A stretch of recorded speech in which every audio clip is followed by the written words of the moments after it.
And we are live. Let's wait for the fam to come on as I get the charts and everything pulled up. How's everybody doing? Let me go ahead and get everything set up. While the fam comes in, hope everybody had a good weekend. Hello, what's up? Welcome, welcome, welcome. The moon's in Sag. The moon's in Sagittarius. Let's take a look at the chart. Let's see what we got going on while the people come in. Welcome. Good evening, good afternoon, good morning, wherever you happen to be tapping into. We got Leo on the rising over here on the West Coast. We are, what, a week and a half, 2 weeks almost into Taurus season. We just had our full moon in Scorpio on Friday. So we're going through a full moon in Scorpio cycle. But you know what? This like full moon, even though it's a full moon in Scorpio, it's feeling very lively. It's been feeling really good. There's been a lot of things around like hope and expansion and growth. Hi, welcome. Hey, Anthony. Hey, Marissa. Hey, Gina. Hey, Jay. Hey, Sarah. Hey, Julie. Look at all my peoples. How y'all doing? Thank you guys for being here. We have some exciting stuff to talk about. So yeah, like I was saying, we're in this full moon in Scorpio cycle since Friday. We had the full moon in Scorpio. But this full moon in Scorpio, it's feeling very like expansive and good, like I was saying, because of the Jupiter in the ninth house. So if you put the full moon on the rising, what you get in the ninth house is Cancer, right? So if you put Scorpio on the rising, and Scorpio has Cancer in the ninth house, and this is where exalted Jupiter is sitting, and the full moon in Scorpio made a trine, not like it wasn't like really close, it was maybe like within like 5 or 6 degrees, um, but it made a trine to this Jupiter. And so, Jupiter in Cancer, he's going to be leaving Cancer in the next couple months, like in the next like month and a half. So Jupiter, he's trying to like push us to expand and grow whatever he wants us to do while he's been in Cancer, over the last like 8, 9 months, right? Almost 10 months now that Jupiter's been in Cancer. Jupiter does one retrograde in a sign, and he stays in a sign for roughly a year, and he retrogrades for about 4 to 5 months in that sign, and then he moves on to the next sign. So we already had our Jupiter retrograde in Cancer. Jupiter went direct about like a month ago. And then Jupiter is going to be moving into Leo come the end of June. Yeah, so we have about a month and a half-ish of Jupiter and Cancer left. But the full moon in Scorpio on Friday, because it was making a trine to that Jupiter in Cancer, it's kind of like activating the Jupiterian energy at this time. So we're feeling this, many people are feeling called to like expand and grow. We're also feeling called to like faith or religion or church or to exploring our spirituality a little bit more. A lot of people have been also booking travel possibly or like been planning to travel or maybe they've been traveling because the ninth house Jupiter energy from the full moon in Scorpio. What's up, Pat? Hey, Danny. What's up, everybody? Welcome, welcome. Thank you for being here. So there is this kind of like, if we're tapped into the Jupiter and Cancer energy, or if Jupiter and Cancer has been kind of like making good aspects or moving in our chart, we've been feeling really good about this. This is a good period, but also it is a full moon in Scorpio cycle that we're in. And Scorpio is where the moon is fallen, right? So the moon is very weak in the sign of Scorpio, and this is because Scorpio is a sign of trauma and has a lot to do with, endings and death, has a lot to do with disease and illness. Has a lot to do with surgery, infections, toxicity, accumulation of toxins, the negative emotions, right? Jealousy, resentment, betrayal. That's all embodied by the sign of Scorpio, which is why the moon, which is the planet of love and nurturing and the mother and care and family, is fallen in Scorpio because the moon is wounded when it's in the sign of Scorpio, right? So this full moon in Scorpio cycle that we've been in since Friday as well, and that we're going to be in this week going into next week, is also going to be illuminating possibly some woundedness for us, different forms of woundedness. Scorpio has also a lot to do with financial woundedness or woundedness around security and stability and things like this. Why is this? Why does Scorpio have a lot to do with resources and money and finances? Because it is one of the resource, money, finance signs, right? Opposite of Scorpio is Taurus, the sign of money. right? Taurus and Scorpio. Taurus is your bank account. Scorpio is you and your spouse's bank account, the loan company that you owe money to, your debt, the IRS, taxes, the government, Scorpio, right? Also unearned income is Scorpio. So when you're getting, unemployment, when you're getting money from let's say when someone passes away, you get inheritance. That's all Scorpio. That's other people's money that you get that you inherit, right? But the axis of Scorpio and Taurus is all has a lot to do with material world, our resources, how we save, our relationship with money, our sense of safety and security, right? And also our sense of trust and our ability to merge with others, because a big part of relationships is what? When you get married and stuff like this, you also marry someone financially. You marry their money karma as well. And this is one of the things that I talk about um, when I'm doing readings with clients and they have a lot of like eighth house, second house stuff going on, or they have a lot of first house, seventh house in combination with the second and eighth, or a lot of Scorpio Taurus. I talk about like how they need to be mindful of partnering with people that don't have bad money karma because their money karma becomes your money karma when you merge with them, right? So all of a sudden you're co-signing for them, they're ruining your credit, or when you partner with these people, you'll go broke. They will literally make you go broke. Like you had all this money and you were like driving in a nice car and you had a nice place before you met them, and then you met them and they moved in, and all of a sudden the job left, the financial security left. They're a money pit, right? So you got to be mindful of this stuff because this is also, how this is also what Scorpio and Taurus has a lot to do with. People that have these signs, or people that have a lot of second house, eighth house stuff. But but yeah, my loves, let's go ahead and tap in. Oh, by the way, have you guys tried these? These Mela watermelon drinks? Oh my God. They are so good. They're like my new thing. And they're like pretty healthy. There's not a lot of sugar in them, actually. Wait a minute. That is a lot of sugar. 38 grams. There's 38 grams. There's two servings. Oh, that is a lot. Well, it's natural sugar though. It's only 2 grams of added sugar. So it must be like natural watermelon sugar. Okay. How we feeling? Hey, Evelyn. How's everyone doing? Okay, so we're gonna go ahead and pull some tarot cards and then we'll get back to talking about the astrology, okay? I got some water on my desk. Let me go ahead and wipe it up because I don't want my cards to get wet. Water will ruin your tarot cards. I one of my favorite decks. Well, I have like four versions. I have four different copies of this decks. I just went and bought like four of these decks. I have like unopened ones as well because it's like my favorite deck. But it got wet when I went to Bali.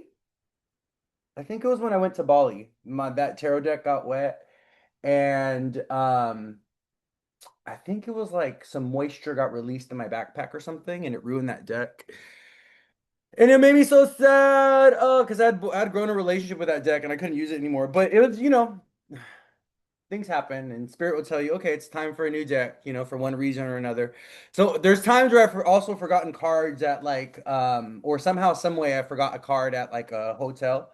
And so when that happened as well, that happened with the Lenormand deck, I was like, okay, well, I guess that deck is done with. Yeah, when that happens, it's time for a new deck. Like if your deck ends up getting ruined in some type of way, just by happenstance, that's spirit telling you it's time for a new deck. You need a new deck. And I have a lot. This question comes up a lot in my client readings. Look at my dog looking at me like, what are you looking at me like that for? He's looking at me like this guy, like he must think he knows it all. He must think he he's looking at me. It's so funny. I wish you guys can see the way the look my dog is giving me. But yeah, a lot of people, the question is, oh, do I have to be gifted a deck or can I just get my own deck? Like a lot of people have this like there's like I don't know if it's like a projected fear or it's just because of what they've heard. They believe that like someone has to gift you a tarot deck and you can't get your own tarot deck, and that is total baloney. Because in that case, you're going to be waiting forever for someone to give you a tarot deck, and you're not going to get yourself a deck. And also, the other thing is like it's important when you're choosing a tarot deck, you're starting to build a relationship with tarot. You have to choose a deck that you really connect with, like you connect with like art wise and stuff, you know. Um, the traditional Rider Waite deck is the way to go though, honestly. You know, any variation of the traditional Rider Waite deck um, I think is the best deck to learn from. I think the traditional Rider Waite is the best deck to learn from. I think this deck, the way that Pamela Coleman drew the deck, it just activates your psychic senses, you know. I really started to become more psychic and more intuitive through my tarot practice when I started learning tarot. That's when tarot like will open up your third eye. Tarot will you just got to work with the cards. You got to work with the cards. You got to build a relationship with them. But like I was saying, it's important for you to experiment with decks and figure out which one you like. Figure out which artist you connect with. That's another one of the things I talk about as well is like sometimes because of the energy of the artist that created the deck, you're just not going to connect with that deck. You may like it, you may want to connect with it, but there may be something where it's just like you don't have a connection with it. Where with other artists and other deck creators, you're really going to connect with their deck and their energy, and you're really going to be able to like, you know, intuitively have an intuitive or build an intuitive relationship with it. You know what I mean? You gotta love the cards that you're using. You gotta like the deck that you're using. You gotta love it. If you don't feel connected to it, or if you're afraid of it, that's another thing. There's decks that I've been gifted, or there's decks that I have that I'm afraid of. I'm scared. There is this Santa Muerte deck that I got in my first year of doing tarot, and I never opened it.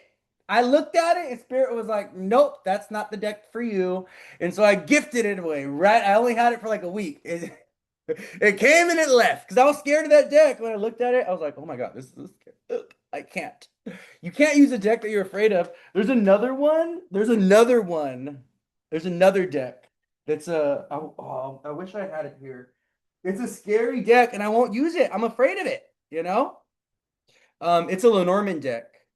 It's called. I think it's called the Malefic Lenormand or something. But it's a scary deck, and I won't use it. You love the haircut? Thank you. It was time. Both me and my dog. Both me and my dog got a haircut. All right, Spirit. All right, Spirit. All right, Spirit. All right, Spirit. Let's see what the energy of the week is about. Let's go ahead let's give the people some messages for this week. What do we got going on with the energy of this week? Any kind of broader messages, you know? Any kind of preaching you want me to do today, Spirit. I'm okay with that too. I'm open to it all. All right, let's see.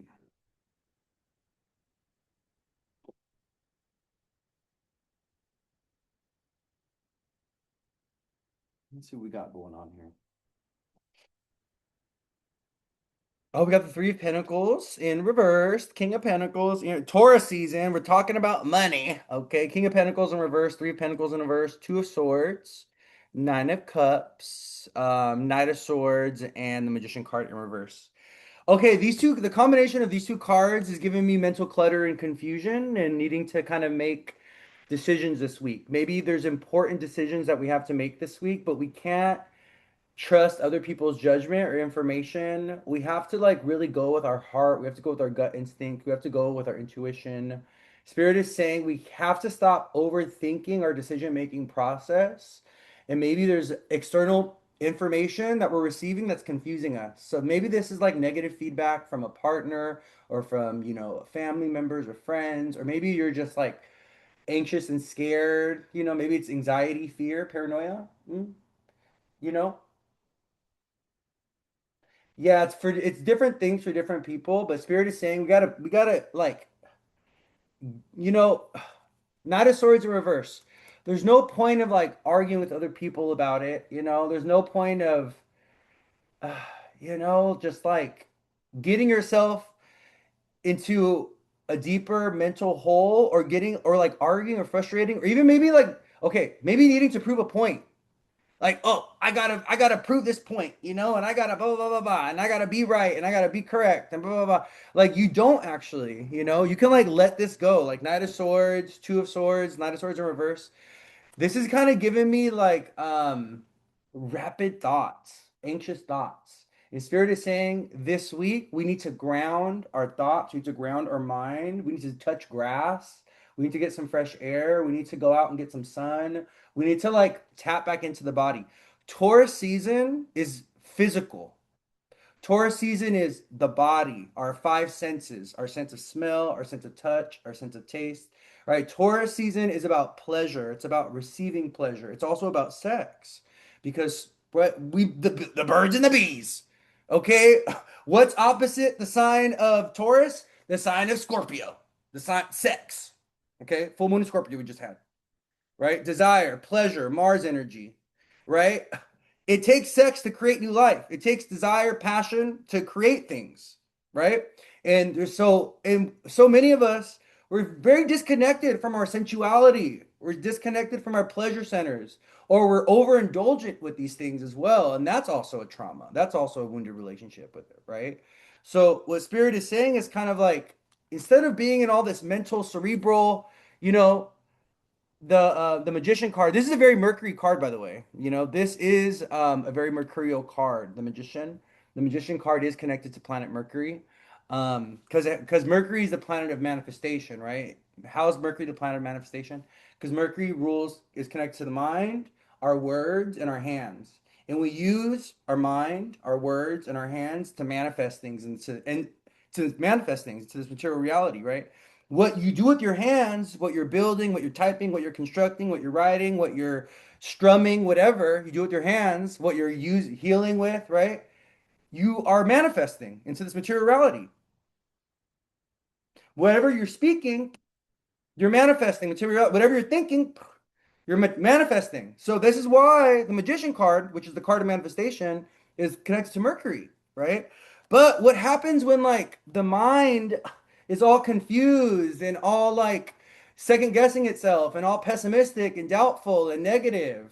What happens when the mind and the words and the hands are not in alignment and not working together on manifesting or channeling the energy in a singular constructive way? Right? Your hands are doing one thing, your mouth is saying nothing. You're not speaking, you're not saying anything. You're not manifesting. Just speaking, just being silent when you should be speaking up and saying what you need to say, okay? And then you're just internalizing all these words, and then you're just like saying negative, mean things to yourself. Like, come on now, babes, what's going on? What are we doing? Like, we need to get the tools of manifestation in order. We need to get the mind, the hands, and the mouth in working order, in unison. We got to get them harmonized so that we can manifest. And the other thing I want to tell you guys with this energy that I have coming through with the Two of Swords, Knight of Swords, and the Magician card in reverse, not everyone, not your journey is your own journey, and no one else's journey is going to look like yours. Sometimes, right, there are people that are going to inspire you. There are people that are going to point you in the right direction. You're going to have a mentor, you're going to have a coach, you're going to have sometimes a celebrity, sometimes a random person that you really look up to, a boss, right? It could be a coworker, a best friend sometimes. That's kind of their where they're like your guidepost and your way forward, and they're going to like motivate you and stuff like this. But even with that, they're on their own journey. They have their own particular life journey that they're on, and you have your own. And we need to stop doing this like comparing and contrasting with others. And we also need to, there's this energy of like being overly self-conscious about, oh, am I mimicking this person or am I copying this person or am I really being authentic to myself and all this and all that. You got to let that go. Let me tell you something. Whatever you do is always genuinely going to be you. Always. If you are staying true to yourself, and if you're being honest with yourself, and if you are standing in your integrity, and if you are standing in like your mission and all this, no matter what you do, whatever you put your hand on, it's gonna have your unique energetic imprint. It's never gonna look like anyone else's. No matter what it is, no matter what it is, no matter it's a business that you run, a product that you create, like it doesn't matter. So what Spirit is saying is like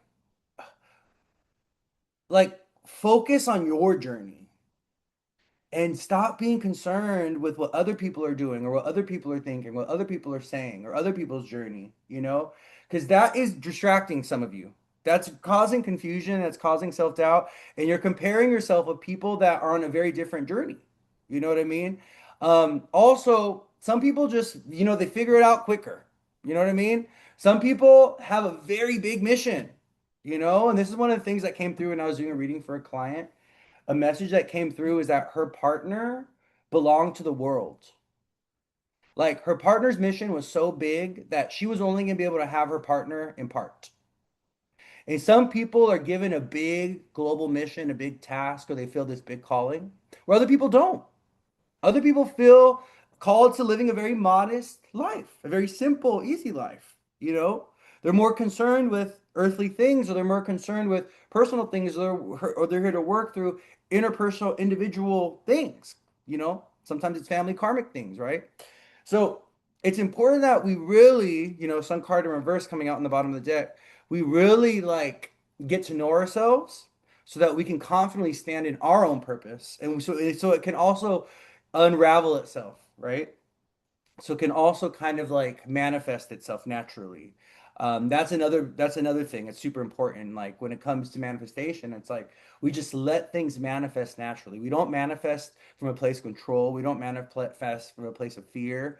We don't manifest from a place of force, trying to force something. Oh, like working too hard, burning yourself out, like, trying to pry something open. Like we don't have to do all that work. Like manifestation is so much easier. It's letting go and letting God. It's like letting grace do its thing. It's letting time do its thing. It's letting energy do its thing. Letting things naturally flow, right? That's what it's about, all right? So what Spirit is saying with the Magician card in reverse, the Two of Swords upright, and Knight of Swords in reverse, it's like get clear mentally. Work on mental peace. I was praying yesterday, and one of what I was giving thanks for. I was like, Heavenly Father, thank you for giving me a good heart and a peaceful mind. You know, yeah, I get sad. Yeah, sometimes I get a little angry, get a little frustrated. Yeah, sometimes I feel defeated. But thank you for giving me a peaceful mind and like a good heart and a good spirit. I'm so grateful for that. Like for just mental peace. That is something that we should strive for. For some people, that is your work. Achieving mental peace, you know, getting the mind to be in right relationship with you, developing authority over your mind. You know what I mean? Having dominion over your mind. Like we have this, so it's like the modern day medicine has like made it so we're so detached from our bodies, and we feel like our bodies and our mind is like not a part of us. Like, oh, I have no control over my mind. I have no control over my body. I have no control over my habits. Baby, this is you. What are you talking about? This is you. All of it. The mind, the emotions, the body, all of it is you. Can you have dominion over your body? Can you hold power over your body? Can you achieve mastery over the mind? For some of you, that's the work, that's the test. If you could do that, everything else will grow. Everything else will prosper.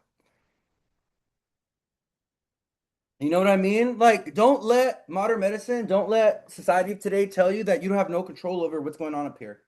This is you. You have control. Of course you do. All right? They've tricked you into believing that you don't. When you do. It's just the mind is a tool, and the mind takes mastery. It takes time to master the mind. Reading, writing, focus, any practices on focus, reading, writing, puzzles, games, anything like this where you're applying your attention for a consistent amount of time to something, or mental discipline where you're like challenging your mind to grow, and you're doing hard things, things that you're afraid of, things that make you anxious, but things that you have to challenge yourself with. That the mind loves this. The mind loves this. The mind thrives, you know, when it is tested, when it's challenged, when it's given something to do. The mind needs a task. Mercury, the planet of the mind, is connected to Gemini and Virgo. Gemini rules the hands, the brain, writing, speaking, things that you do with your hands. And Virgo is work, a task, cleaning, you know, sometimes all your Mercury energy needs to do is clean and organize things and just get shit together and tidy up. That's also really good for Mercury. Mercury loves that. The mind loves that. It's good work for it. It's very healing for the mind to stay organized, to stay clean. Your living environment is a projection of what's going on in here and in here, right? And if your living environment is a mess and is chaotic, well, that's what's going on more than not. That's what's. I always point to my heart because I believe my mind is in my heart. But anyways, that's a me thing. But yeah, what's going on up here? You know what I mean? Like, if you look around you and there's chaos and there's mess, You got to work on Mercury. You got to work on cleaning things up, organization, structure, routine. These are all good things for the mind, good things for Mercury. Mercury likes predictability, and Mercury likes routine. He likes when things are consistent and things are the same. It gives him peace. It's really good for the nervous system to have a boring life, actually. When you know what your day to day looks like, when your day to day is consistent, Mercury loves that. And Mercury's like, oh, it's so peaceful, you know? It is. All little Mercury tricks for you guys. Okay, so let's get to the other part of the tarot reading, okay? The Nine of Cups. Ah, we love it. The Nine of Cups upright. And the Three of Pentacles reverse and the King of Pentacles in reverse. So I want to talk about these three cards because I think these three cards have a message in of themselves. This has a lot to do with healing our relationship with the material world and developing mastery over money, you know. The King of Pentacles, he is a man that is really grounded and stable and he knows his worth. And he's also the card of Taurus. So it's funny that we're in Taurus season. You can see, look at he has the bulls on top of his throne right there. You can see in the top corners there's the bulls because and he's grounded, he's stable, he ain't going nowhere, right? But the King of Pentacles, he has a lot to do with these qualities of saving and these qualities of, you know, groundedness and stability and investment. Like the King of Pentacles, he's made his money by being smart with money over a long period of time, with investments, with real estate, with property. Like he has a good, healthy relationship with money. He is so abundant actually that his money overflows. He's able to support others. So he's a business owner, right? The King of Pentacles is a business owner, and from his abundance, he pays, right, his employees and he feeds their families. That's how abundant the King of Pentacles is. He's the farmer. He has the farm that everybody comes to go ahead and pick his fruit. That's how abundant the King of Pentacles is. Okay. The King of Pentacles is like, oh no, I have the well. You guys want to come to my well? Hey, the well's open Monday, Wednesday, Friday nights after 3. You guys can all come to the well and you can get some free water. Okay. That's the King of Pentacles. He's giving, he's generous, right? And so many of us, we need to work on healing our relationship, like with money in this type of way. Like, you're generous, you know, you overflow with money. Like you've grown your own, you have your own farm, you have your own garden, you're so abundant that you actually support your family, your kids, your spouse. Like, you know, it's just like this overflow. It's just, look at this. And you know, in the traditional Rider Waite deck, I wish I had, oh, I actually do have a version of it here. Let me show you the King of Pentacles. He has all these grapes. There's all these grapes behind him and everything. Because you know why? He has a lot to do with the harvest, you know, and your fruit coming to harvest and the fruits of our labor. And also, you know, the King of Pentacles and Taurus season, it's also about enjoying the fruits of your labor. Some of us, we work so hard, you know, we work so hard and we save up all this money and then we feel all bad and guilty when we have to spend it, when we want to do something fun. When you want to go and take a vacation, oh, I feel bad for spending that much money because you have all this financial trauma. Baby, you got 300,000 sitting in the savings account. You haven't gone on vacation in 10 years. You're still driving a whoopty. Okay, you haven't even got yourself a new car. You also got to enjoy the fruits of your labor. So let me show you the King of Pentacles. This is a traditional, it's not the coloring, but this is a traditional Rider Waite drawing. And look at, he has all these grapes. Just abundant. Look at him. He has his eyes closed. He's not stressed. The King of Pentacles is not worried about his bank account. He's not stressed. He's not hustling for money. He's not over here trying to. No, he's chilling, letting his money work for him. That's what he's doing. Okay. This, you know, the King of Pentacles always, I don't know why, but the King of Pentacles for me has a lot to do with generational wealth, has a lot to do with inheritance, has a lot to do with, you know, the values and the money and the security and the stability that we pass down. Also, the other thing with the King of Pentacles, right? The King of Pentacles is about solid values and it's about loyalty. It's about dependency and safety. The King of Pentacles, what he does is he builds a home and he provides a sense of home and security. This is why the moon, which is the planet of, you know, the family and the mother, and it's a planet of home and property and real estate, the moon is exalted in Taurus, the sign of Taurus. The exaltation of the moon in Taurus has a lot to do with abundance that comes from the ground up, from family that we inherit, from a sense of safety and growing up with a with a roof over your head, and in a nice family, and having a good family values. Mom and dad are very loyal, they're very ethical, they're very righteous. That's what the King of Pentacles is about. Someone said, going on vacation for 2 weeks for the second time in my life since 2020. I deserve this and then some. Yes. Someone said, I've been pouring into the women specifically around me, and my abundance has been skyrocketing. Yes. Like, because when we are benevolent, when we are giving, when we are like, here, let me show you the way. Let me give this to you, right? Let me help you out with this. You know what? The universe gives back. There is more than enough on this earth to feed humanity 10 times over for everyone to be a millionaire. There's more than enough abundance on this earth, right? Unfortunately, there are those that have been blinded by greed. There's been those that have been blinded by gluttony, and they know not the error of their ways, and they're hoarding all these resources, and they do not realize the harm that they are causing. But when they get to the other side of the veil and have to face judgment day, they're going to be made very aware of their mistakes and their errors. Okay, so they're going to come back broke, okay, impoverished, all right? But for us, right? Spirit is saying with the King of Pentacles upright this week, like, what is your relationship with your body, your health, your material world, money?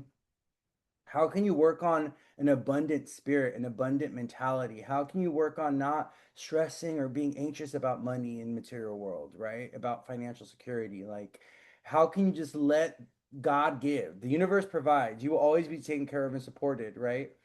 And so what Spirit is saying this week with the King of Pentacles upright and Three of Pentacles in reverse, we really want to work on our abundance mentality, abundance mindset. We really want to work deeply on knowing our worth and knowing because it's also an inner thing. When you feel worthy, when you feel like you're of value, when you feel cherished, when you feel loved, when you feel like you have something of worth or of value to give to others, to give to the world, that's when abundance shows up. That's when the money shows up. That's when, money flows. Like, and it's so easy and it's so graceful. And you don't have to worry or stress out about these things. So a lot of this kind of like the abundance consciousness has to start from within. It starts with also our values and our relationship with money. And another thing with the King of Pentacles, because if you think about Taurus, right? Taurus is trined by Capricorn and Virgo, right? So the other three of the earth signs are Capricorn, or the other two of the earth signs are Capricorn and Virgo. And these are signs that are very frugal. These are signs that are very disciplined. These are signs that have a lot of structure and a lot of rules around resources, but sometimes the structures and rules they have around resources doesn't give them permission to enjoy it. But that's where Taurus comes in. Taurus is like, well, let's just indulge, let's just have fun, let's just spend on the luxury. Like, who cares, right? But it's all about balance, right? Where Taurus can be overindulgent, Capricorn and Virgo could be underindulgent. So it's all about balance. It's like, yeah, we could go out and party on the weekends, but then Monday through Friday we have to save.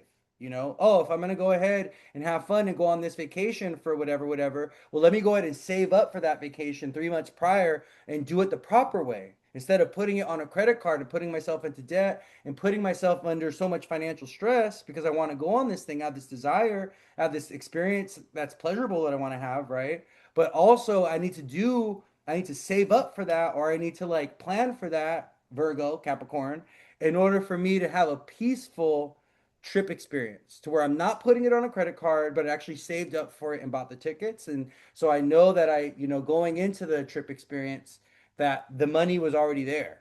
You know what I mean? Or I put money aside with that goal in mind, right? And instead of like, oh, let me just go ahead and throw it on a credit card and we'll figure it out later. That's a very anxious, stressful way to live. I have a Capricorn moon. I can't, like, people that are like, oh, they go and swipe their debit card or their credit card and they I hope something's in there. I hope it goes. I can't live like that. We're not living like that it's 2026. We're not living, wondering if our credit card or debit card is going to go through. No, no, no. Mm-mm. Not in 2026. Mm-mm. No, no, no. So it's about healing also our spending patterns sometimes, healing our relationship with debt. How do we save? Being more financially disciplined. This is also a very important thing. Three of Pentacles is also giving me you can't do it all by yourself. You got to work with others. You need community, you need clients, you need friends, you need fam. Like the Three of Pentacles, abundance is not a self thing. Okay? Abundance comes from others. You need clients, you need employees, you need, people to buy your product. It's all about relationships. Money comes from relationship building. It comes from community building. It comes from making yourself available to the world. You gotta, do you have, is there a price point for, are you offering a service? Are you like sharing your talents and your gifts? Do you have a price for your talents and your gifts? All right. Because you have to give people an opportunity to pay you, to give you something for what you have to give.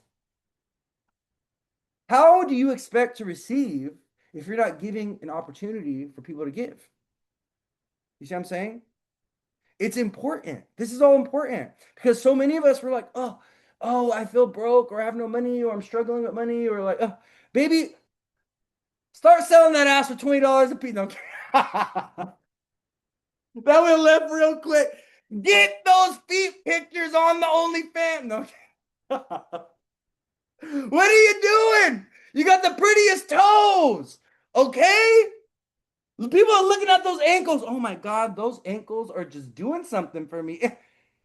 And you were given to those for free, and you're not using what God gave you to create abundance, baby. You have a well down there that you're not dipping out of. Come on now. You know what I mean? Broke for what? Broke for why? You have plenty of things to sell. That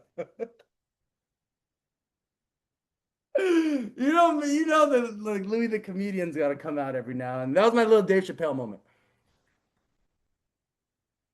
I've been watching a lot of comedians actually. I've been like really into comedy the last 3 months. I've been watching a lot of comedians. They just show up on especially on my Facebook reels. Like it's all just comedy. And I've just been like I've been loving these comedians, man. It's so funny. All right, let me see what Spirit said. Hold on. Oh, let me see what y'all are saying. Someone said I knew some crazy shit was coming. I'm a South Node Taurus, South Node Scorpio, resource and money management is something I came here to master. Yes, yes, especially you have the nodes. If you have the nodes in Scorpio, if you have the nodes in an Earth sign or a water sign, like North Node in Taurus, North Node in Taurus, South Node in Scorpio, North Node in Virgo, South Node in Pisces, North Node in Capricorn, South Node in Cancer. You're here to work on your emotional relationship with the material world. Emotional relationship, water element, with the material world, earth element, right? A lot of us, we cope emotionally with the material world. We use food, we use money, right? In order to cope with how we're feeling. When we're feeling bad or we're feeling, messed up, what do? We like to spend money, we like to eat, we like to do, earthly things. We like to do indulgent behaviors. So, healing our relationship with the material world is also about mastering ourselves emotionally because this is the axis of the water and the earth signs. You know, opposite of Cancer is Capricorn, opposite of Taurus is Scorpio, opposite of Virgo is Pisces. So the more emotionally grounded and emotionally centered that you are, the better relationship you're going to have with money in the material world. Truthfully, the more that you work on purging and releasing and being emotionally clear and not being emotionally confused and emotionally distraught and emotionally holding on to all that negative emotion from the past, the betrayal, the hurt energy, the more that you heal that and clear that up, the more that your relationship with the material world prospers and grows, the better your relationship with money is. you know someone asked, I have the nodes in Aqua and Leo, but in the second house and eighth house. So still money and shared finance. Exactly. Yes, you might as well. When you have the nodes in the second and the eighth, like I do, I have the North Node in the second and the South Node in the eighth in Aries and Libra. North Node in Aries in the second, South Node in Libra in the eighth.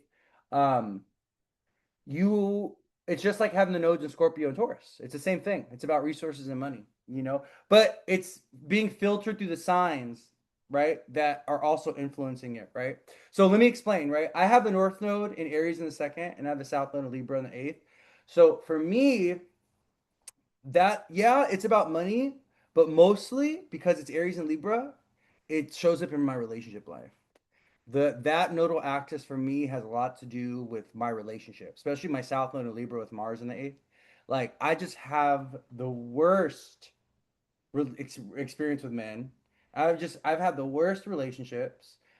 The every man that I've dealt with has had some weird South Node Mars eighth house thing going on. Okay, they're either haunted by a demon, they got some addiction, they got some personality disorder, they're mentally ill in some way. They got depression, they're suicidal, they are bipolar, they have multiple personality disorder. They are broke all the time. They never have money ever. South Node Mars in the eighth house in Libra. It boggles my. I'm like, Lord, Spirit, Jesus, Father God, please free me from this karmic thing with these men. Why are they coming? What do you want me to do with these? I don't know what to do with these men. I just be so all I've been doing is just being mean to them and let them go. What they come into my life, I give them, I give them whatever they need. I'm like, okay, here's some guidance, some advice. Some of them just need me to call them out on their shit and be mean to them, and then I just send them on their merry way. Because you know what, we ain't doing this. We ain't doing this. I literally, when I let me tell you how deep this karma is. Okay, I had a friend. He wasn't even a lover or anything. He was just a friend who was a Libra. Okay, this was in my 20s. The first time I moved out. Okay, the first time I moved out and got my own place, this friend of mine, really sweet guy. He got me into theater. So me and him, we just like what we just, we just got really close. We love theater together. We love movies, we love singing. We would go to shows. We do all these things together. Anyways, so he got kicked out of his house when I moved out and got my own place, and he ended up coming to stay with me. Okay. And while he was staying with me, he wasn't working. He didn't have a job or anything. And I told him, like, there's only while you're here, like, you can be here, I don't mind it, but I would like for you to be looking for a job or trying to better yourself because, or getting back into school, whatever, because you can't just be like staying at my place. Well, I'm working every day. I was working at the bank. That's when I really started. I became a banker. That was my first couple years becoming a banker, and I was working full time at the bank. So this guy, who's a friend, okay, ended up just kind of living off me for like 3 months. I had like a change jar where I'd put all my like leftover change in, and he would literally like just take money out of this change jar, and he was living out of off of my change jar. Okay, and he was staying with me for 3 months, rent free, whatever, whatever. And it became this whole South Node, Mars and Libra in the eighth house thing where all the boundaries got blurred and like he was just totally taking advantage of me. And then I ended up having to kick him out. And it was like this whole thing. This was before I learned about astrology, but it's like it's crazy because it's this karmic pattern with the South Node Mars in the eighth. It's just so crazy how it just shows up time and time again. It's funny. I'll learn my lesson one day though. I'll clear my karma, I'll learn my lesson one day. We don't know. It could be tomorrow, but most likely it's not tomorrow. It could be next year, maybe. But it's probably not next year either. Okay, let's get back. Let's get back. Let's get back, right? So, like I was saying, when you have the nodes, in the second house, eighth house axis, on the sixth, 12th house axis, or even on the 10th house, fourth house axis, if you have the nodes in those houses, there's also karma around the material world, around money and resources, stability, and stuff like this. It's also family, these are houses that are also really strongly connected to family. So, these is another thing. There's another thing. Gotta be mindful of. But yeah, so Spirit is saying Three of Pentacles in reverse. Bring it back now. Three of Pentacles in reverse. We have to, abundance comes from community. Abundance comes from relationship building. Abundance comes from sharing, from giving. Abundance comes from making yourself available, offering the product, giving yourself a price tag. Sometimes it feels a little weird. Oh my God, I feel so weird for charging. Listen, a lot of us spiritual workers, we have taken vows of poverty and vows of chastity and vows of like like moral, ethical vows. And this came up in a reading actually. Like I think it was like 2 weeks ago, where the download I got was that like this person had taken a vow of poverty. So in this lifetime, they feel really weird about money, and they have this belief that money is evil, or money's evil. And religion, and there's a lot of churches and stuff that tell us, money's the root of all evil, but it's not. Money is a neutral energy.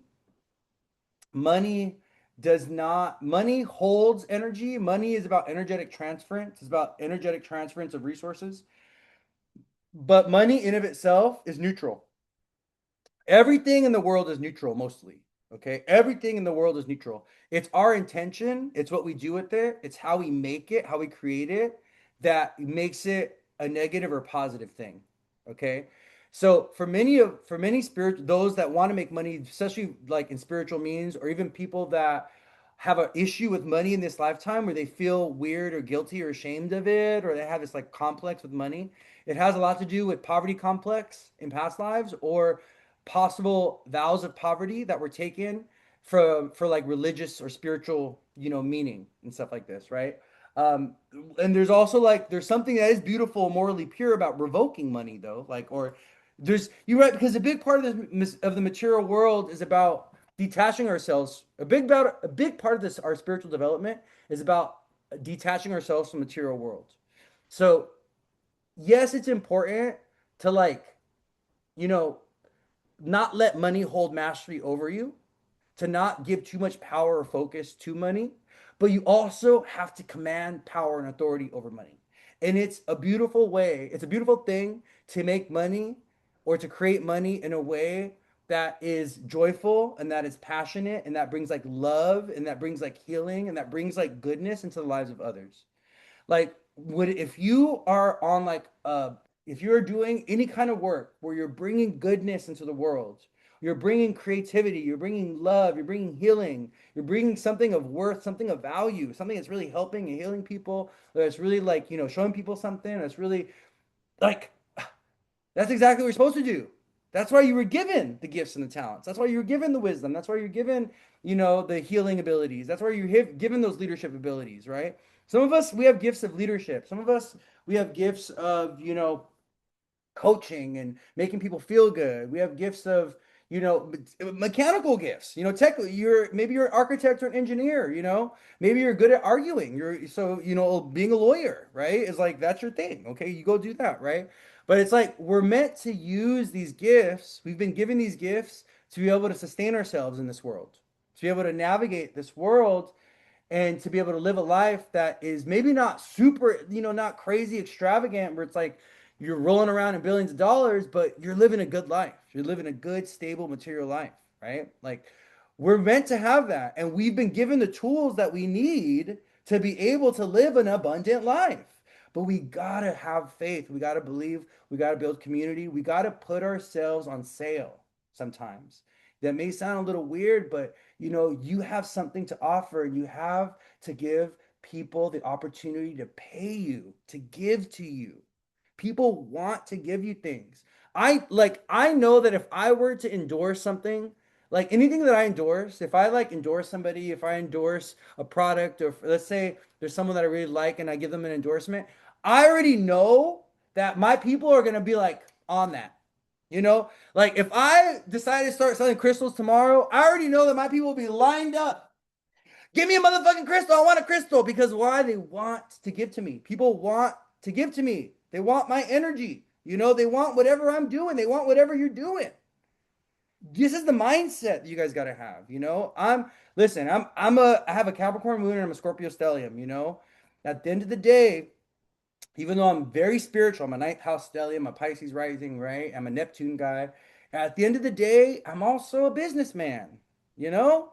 And it's important because we feel weird about business, we feel weird about money, we feel weird about merchanting, we feel like those things are not divine or not godly, but baby, they are, okay. There, if you go and read all the spiritual texts, there were many prophets and there were many kings and stuff that were very wealthy and that were abundant, and there were some good kings.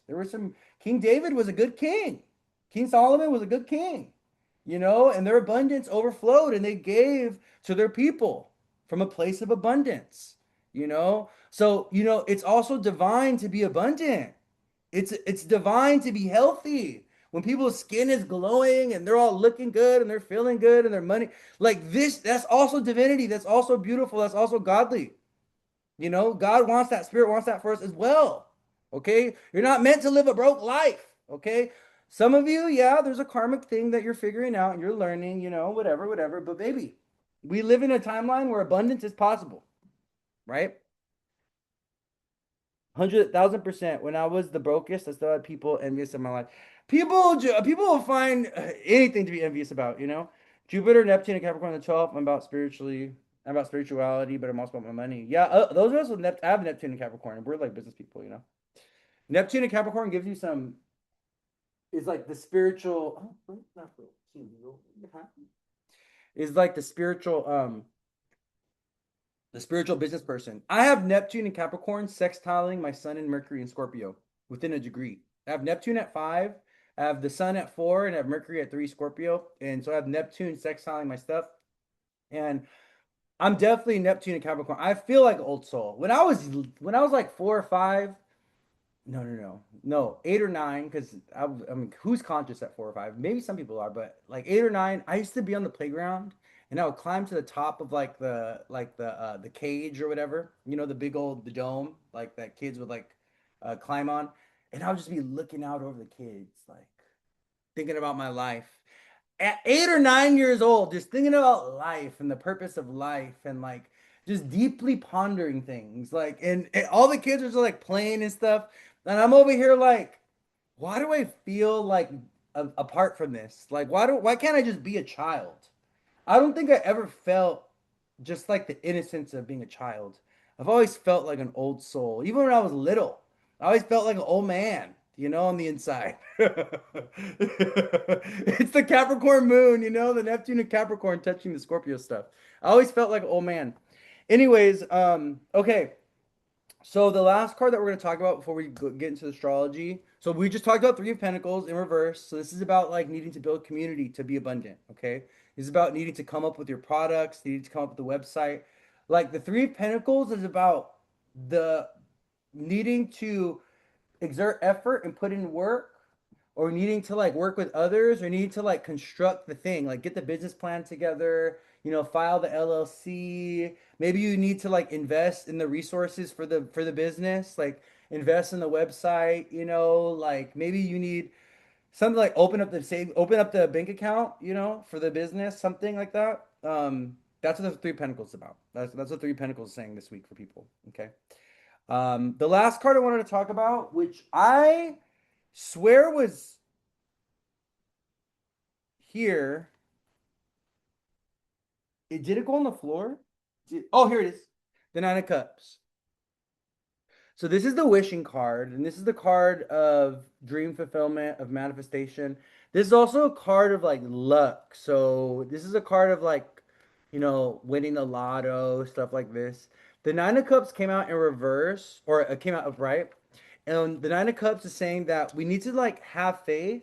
And for some of us, we're right on the brink of the manifestation this week, or like the thing is coming in, like the opportunity, the job, the yes that you're waiting for, the letter, the phone call, the connection, the lover, the partner. Like, I don't know. The Nine of Cups is giving me some kind of wish fulfillment and something coming in that like is very optimistic and very joyful, and that like, or even it's just like this is the way forward. You may not even know it now. This thing could come in this week and it could be like, oh, this is the way forward, and it's going to lead to something bigger or greater, but you don't even know what it is. I don't even know what it is for you. You don't even know what it is for you. Sometimes the gift that spirit and God and divine has for us is bigger than we can imagine.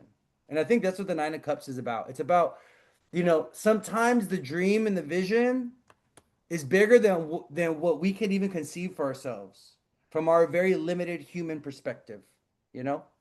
So Nine of Cups, keep the faith. Believe, trust in yourself. The Nine of Cups is a card of faith, you know? It's a card of faith. It's a card of belief.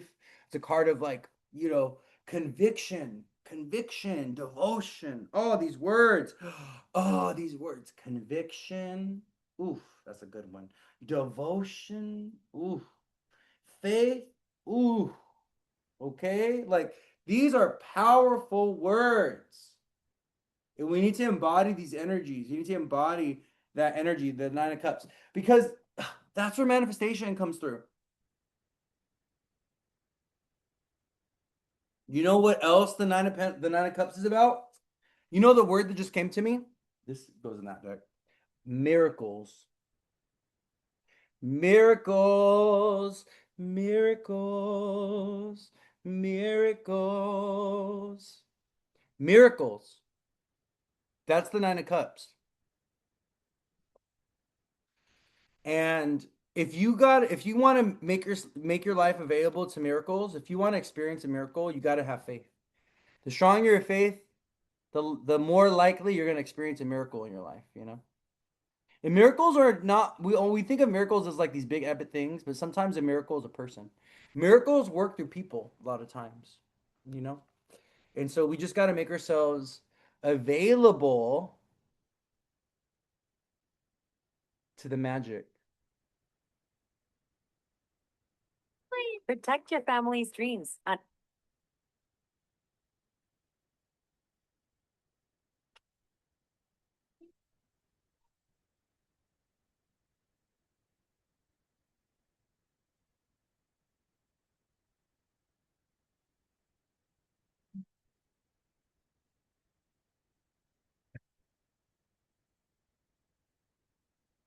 How could I throw away a miracle?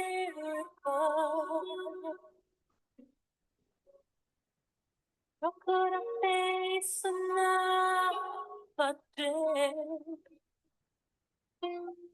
It's all of my doing. I made Okay, okay. That was for you guys. That was a little gift. I can't play it for too long because I don't want to, I don't want my stuff to get flagged. Because they're listening and they're watching us nowadays. But yeah, that was for you. That was a little Nine of Cups gift for you at the end there. Okay. All right. Let's talk about the astrology of the week. We're about an hour in. Whew! It's been a spicy one. Where are we at right now? Oh, today's a holiday as well. Today's May the 4th. May the 4th be with you for all you Star Wars lovers. Okay. Louis reprogramming us in real time for sure. So what do we got going on? Well, I believe Mercury's in Taurus already. So if you guys have been feeling a lot more kind of like mentally grounded, there's been more mental peace, especially since Friday. Like after Friday, after the full moon, well, Mercury went into Taurus actually yesterday on Sunday. But Mercury's ingress into Taurus, I want to talk about that this week because it's going to be quite a few things. We're going to see a lot of like work opportunities for people or new opportunities or big shifts around Mercury things. So Mercury is connected to coworkers, jobs. Mercury rules over communication like letters, phone calls, interviews, emails, paperwork that we submit. Mercury's also the healing planet, so it has a lot to do with doctors and doctor's appointments. So, because Mercury just went into a new sign in Taurus, we may see some new mercurial things coming into our life, or we may even see mercurial matters in our life this week move forward in some type of way. So this can be about a job offer that you get. This can be about a phone call or an important letter that you receive. This can be about important decision that you need to make. So Mercury going to Taurus as well is also going to give us the call to oh, oh, hold on everybody. I'm going to pause the recording on here because my live just ended on Instagram for some reason. So I'm just going to pause this. I'll be right back.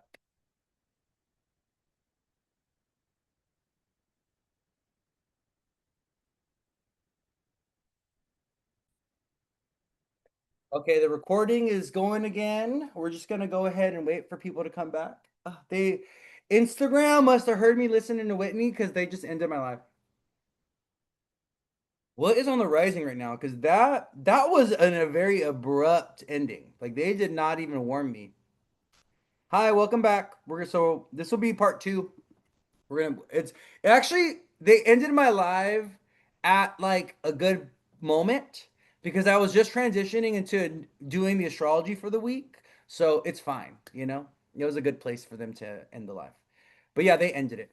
I was gonna look to see what's on the rising right now because I was like, wait, that was rude and like just happened suddenly. Yeah, they're listening. 23 degrees is on the rising.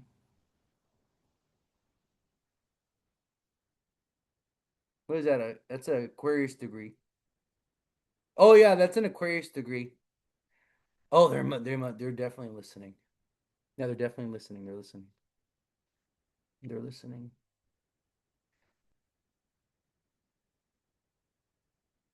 Oh, you know why this weekend felt good? Who was feeling good this weekend? Anybody go on a date this weekend or do some shopping or do something like eat at a really nice restaurant or did anyone do like a really cool vacation or make new friends? Go to a social event or make new friends this past weekend? What did you guys do this past weekend? A white shirt is flattering on me. Oh, thank you. You went out with the girls? The moon was in Sag, opposing Venus this weekend. The moon in Sag opposite Venus and Gemini this weekend. That was so this weekend was feeling really good for a lot of people. You know, went on a date, hung out with friends.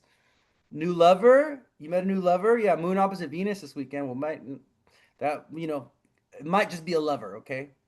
Ate good food. At the beach. Someone said the Yankee games and dinner at kids' party. Oh, that's Moon and Sag going to a sporting event. You know, Sagittarius is connected to sports and athletics. Made love with my man on Sunday. I made love with my man on Sunday. Oh my God, I'm so happy for you. My man, my man, my man.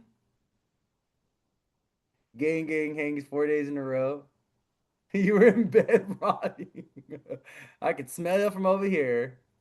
Someone said I splurged, went to a fair, took my mom and daughter to an event. Oh, moon. Yeah. The moon was in Sag opposite Venus this weekend. You know, it's a really good weekend for social connection and for going to events and being busy. It's probably a very busy, stimulating weekend for a lot of people. Sporting events, moon and Sag. Hanging out with extended family, your friends, Venus and Gemini. Yeah, the moon is opposite Venus. Very cool. So, like I was saying before I was abruptly and rudely cut off by the gram, okay? Mercury went into Taurus on Sunday, and Mercury's ingress into Taurus is going to look like a lot of new mercurial things moving forward this week. So, like I was saying, just to give a little recap, Mercury rules over jobs, over paperwork, over information, decision making. Mercury's also connected to coworkers and our routines and our habits. And Mercury's like your interview, the phone call, like the opportunity that's going to be given to you, like, the job offer. So with Mercury going into a new sign this week and catching up with the sun over the next like week and a half, 2 weeks, we're going to see a lot of mercurial things start to move forward for people this week. I started my new page for your practice. Oh, everybody go follow Jay. Jay is doing Reiki and is an amazing healer, an amazing Reiki practitioner. So yeah, offering new services, Mercury and Taurus, offering a product, offering services. Something that, we just did an hour tarot reading on abundance and on healing our relationship with money and giving people an opportunity to really pay us, right?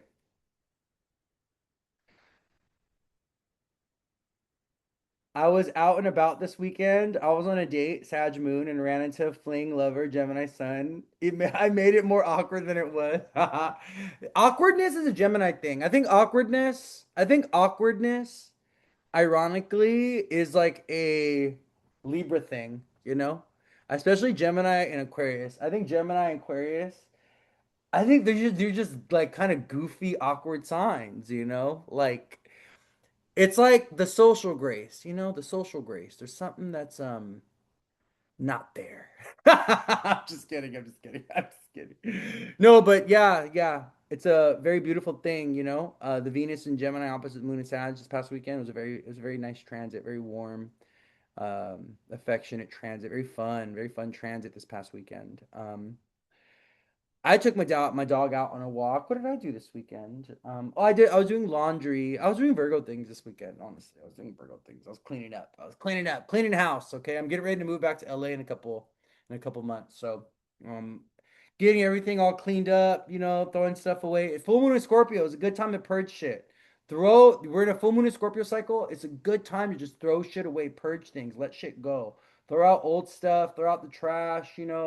Clean things up. Anything that's mucky, anything that's dirty, you got accumulated little dust bunnies in the corners of your house, baby. Clean that up. Make space for abundance. A clean house, clean energy. It brings allows fresh new things to come in. Okay, like if you let me tell you, money magic is real. Keeping your place clean and tidy is money magic.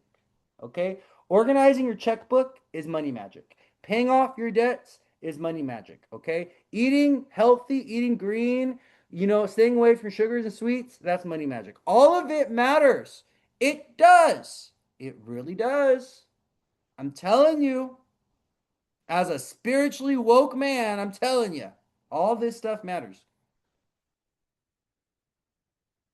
So, anyways, Mercury going into Taurus this week, right? We're seeing mercurial things kind of move forward.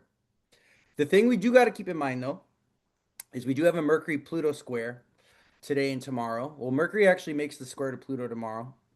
So, Mercury being the planet of communication, Pluto being the planet of transformation and trauma and excavation and fear. Pluto and Aquarius can also bring about, especially at 5 degrees, it's a Leo degree, it could also be about power dynamics. So Pluto and Aquarius, what is Aquarius about? Okay. Aquarius is about ostracization, Aquarius is about control. Aquarius is about individuality or authenticity. Aquarius is about bullying, being picked on, being ostracized, being either part of the community or being apart from the community. Okay. Aquarius is about being the genius, being the authentic one, being the different one. So with Pluto and Aquarius squaring Mercury and Taurus, we got to be mindful of these Pluto and Aquarius experiences that could be happening in Mercury spaces, right? Yeah, Pluto Aquarius the future. Yeah, Aquarius the future for sure. You know, um, but we got to be mindful of like plutonic experiences at mercurial situations or with mercurial people or mercurial spaces. So this could be at the workplace. This could be with aunts, uncles, siblings, friends, cousins. This could also be weird, tense experiences with neighbors, or even interesting run-ins with strangers. Aquarius also has lots of strangers. Aquarius is gray hairs. Yeah, yeah. Aquarius is silver. As kind of like gray colored, silver metallic colored. That's Aquarius as well. Yes, yes, yes, it is. Um, actually, know a guy that he's an Aquarius and he's already going kind of like silver grayish hair. He's only in his early 30s. That must be Aquarius energy. He's like an Aquarius everything. He's like an Aquarius stellium. Boy, I do love me an Aquarius, man, though. But there's something wrong with them. They're a little broken. Those Aquarius men, there's something wrong with them. I don't know. That one and Virgo men too. I hate to say it. If you're an Aquarius or Virgo man on here, I love you dearly, but there's something wrong with you. I love you dearly. I care for but there's something wrong with you. There's something not right up there. There's something not right up there, okay? You got some things you gotta work on. You got some things you gotta figure out, okay? Someone said you're not wrong. Really, what's wrong with Virgo, man? She said, I hate to agree. Don't get me started, Louis, because I'm gonna go off. We Scorpios got it all figured out. Yeah, we do. We Scorpio. Listen, if listen, okay, as a Scorpio man, okay, if any of you need an Aquarius man or a Virgo man in your life, to be humbled, to be checked. If you need these men to just, get a little bit of a spiritual gut punch, send them my way, okay? And Leos too. No, that's another one. I'm out for them, okay? Leo, Aquarius, Virgo. If you need them to get gut punched, send them my way. I got it. I got you. Okay?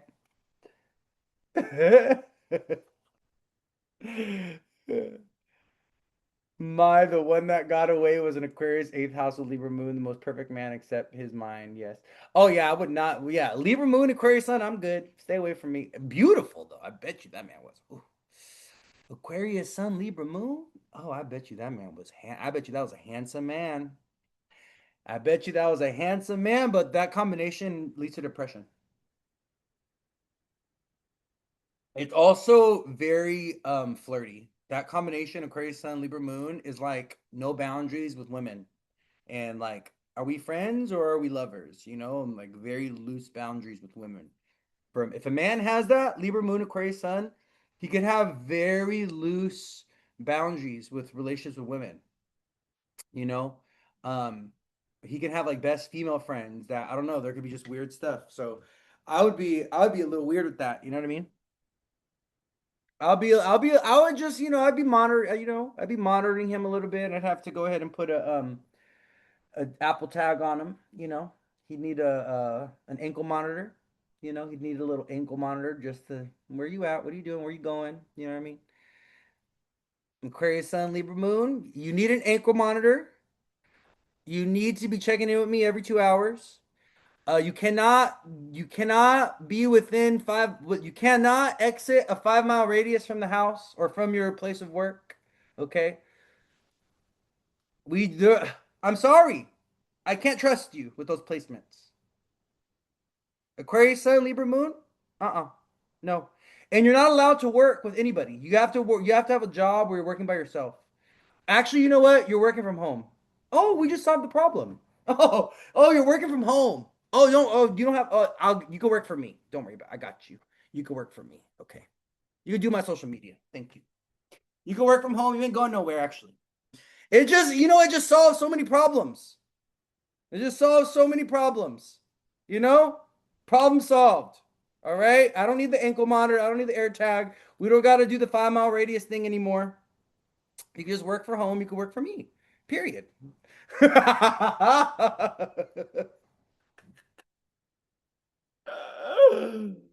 Oh no. Virgo. Oh, you love that Aquaman. Oh, you love him. Oh, that's her soulmate. Virgo Sun, Aqua Moon, dating Aquaman. Oh, that's your man. My man, my man, my man. That's your man. You guys have the sun and the moon together. Okay, let's say you have a moon in Aquarius, right? And you're dating a man that is Aquarius sun. You guys have the moon and the sun together. Oh, it's gonna be really hard time separating yourself from that guy because it's the connection between the sun and the moon. When the sun and the moon come together in synastry, the magnetism is especially between like a man and a woman, the biology that happens with that, like the chemistry and the biology, it's magnetic. And the combination of the sun and the moon in synastry is what creates babies. It's what creates babies. It's what turns women into wives, into mothers. It's what turns men into husbands. It leads to marriage. It also leads to domestic people moving in together, people living together when they have a sun and the moon together. So like people that have sun and moon stuff, they move in together really, really fast.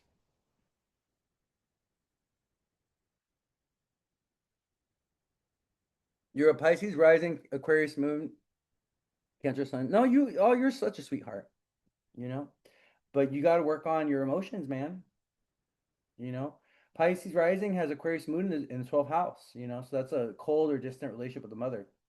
So if you have an Aquarius moon, right, and you're a Pisces rising, but then you're a Cancer sun at the same time, it's like there's parts that you may worship about your mother. You may be really close with your dad, possibly because you have a ninth house sun or a fifth house sun. You may be very creative and very talented with sports and oh, you have a fifth house sun, so you may be good at dancing.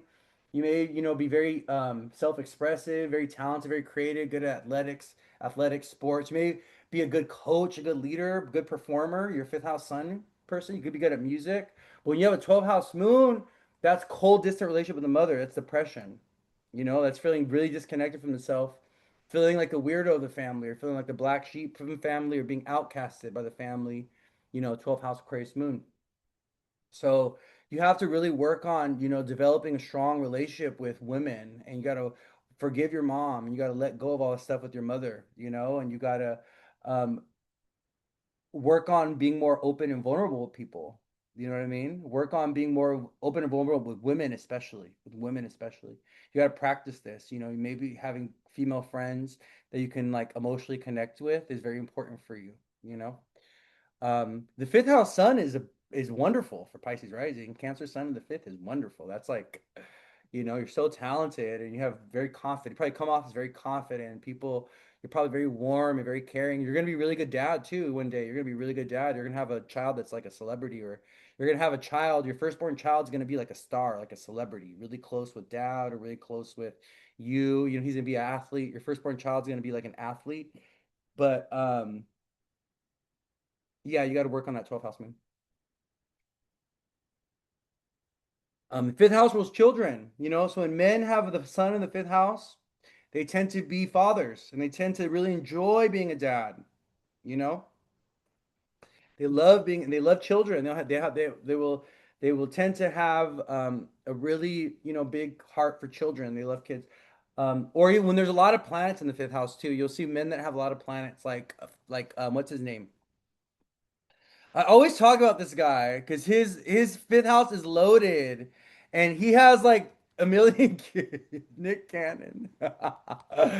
He has a fifth house stellium. He has the moon and Jupiter and everything in the fifth. And this man, honestly, uh, he has yeah. Look at he has he has the sun and the moon in the fifth house. He's so Chris. Nick Cannon is a Gemini rising, with a Libra sun and moon in the fifth. He was born on a new moon. He has it in the fifth house of children. And this man has a million kids. He loves his kids too. Like he really puts a lot of energy and time into being a good father. And the beautiful thing about the fifth house, though, is it also makes people very talented. It makes them an artist. It makes people actors, celebrities. That's what the fifth house does. The fifth house turns people into actors and celebrities and performers, and it gives them a big ego, especially when the sun is there, and makes them very confident. Who am I looking for? Hold on,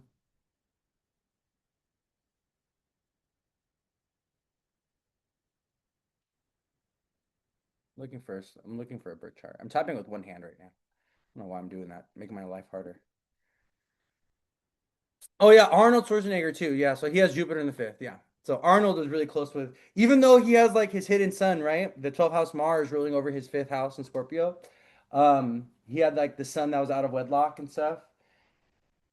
Guess what Arnold's still doing with Mr. Joseph, with Mr. Benya? He's still showing up as his dad. He's still giving him coaching and giving him class and going to his tournaments, and he's still going out bike riding with them. Why? Because he has a fifth house Jupiter. He values being a father. He knows that he wants to be a good dad. Fifth house Jupiter, fifth house sun, fifth house moon. I feel called to being a good father. I'm going to be a good father. My kids, I'm going to invest my energy, my time in my children. My kids, they're valuable to me. They're an expression of me. They're an extension of me. I created them. They're of me, and I want to make sure that they're going to embody and carry on my legacy. This is the fifth house. The fifth house is a Dharma house. It's beautiful. It's a really good house. I love when men have fifth house placements. When men have fifth house placements, that's what you want. You want a baby daddy that has fifth house energy. You want a baby daddy that has fifth house energy. You want him to have his or ninth. You want him to have his sun, Jupiter, moon in the fifth, in the ninth. It's the best. They'll be good dads. They may not be a good lover, but they'll be a good father. That's the other thing. That's the other thing. I hate to say it. Fifth house. They'll be a good dad, but they may not be a good spouse or a good partner because those things are not connected. You know, that's the seventh. The quality of the quality of how someone is going to be in a relationship does not necessarily reflect into their quality of being a father. Those are very different things. Very different things. Sometimes you'll get a guy that's a terrible husband, but he's a good dad because his seventh house and his Venus is afflicted, but he's got a really strong fifth house and his fifth house ruler is really strong. You know, you can't have it all, my love. You can't have it all. I'm just kidding. You can, but you just gotta. And it's also about like synastry. It's sometimes the right, being with the right person will activate the best of someone else's chart. You know what I mean? Mm, this thing is so good. Okay, anyways, sorry, my ADD took over, and people started asking questions, and I wanted to answer them. But let's get back to the astrology of the week. So we were talking about Mercury and Taurus. Mercury went into Taurus on Sunday, and Mercury is going to be there for the next 3 weeks, and so should be seeing some really good stuff. So if you have Mercury like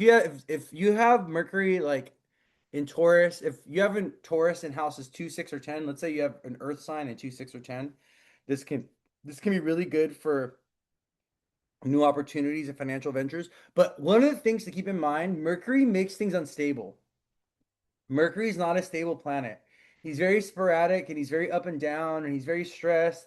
Think about it. He goes retrograde 3 times a year. He's not a stable planet. He's very unstable. Mercury creates shifts and changes, but Mercury doesn't bring stability and structure. Okay? Mercury creates change. He brings change. So he can make things shifty. All right. So sometimes Mercury can be about the loss of a job or letting go of jobs, especially because we have South Node in Virgo. And sometimes Mercury can also be about unexpected shifts or changes, or things that get kind of testy, or things that get kind of like weak. Mercury could weaken things, especially things around security, stability, and stuff like that. Okay. My Mercury's in Libra. Is that why you're always? Oh, yes, that's why you're always neither here nor there. Okay. You're neither here nor there. You're just everywhere. Okay. You're just throwing it everywhere. No, I'm just kidding. But hey, you know what? It's Libra. It's Mercury and Libra that we're talking about. Okay? It is what it is, you know?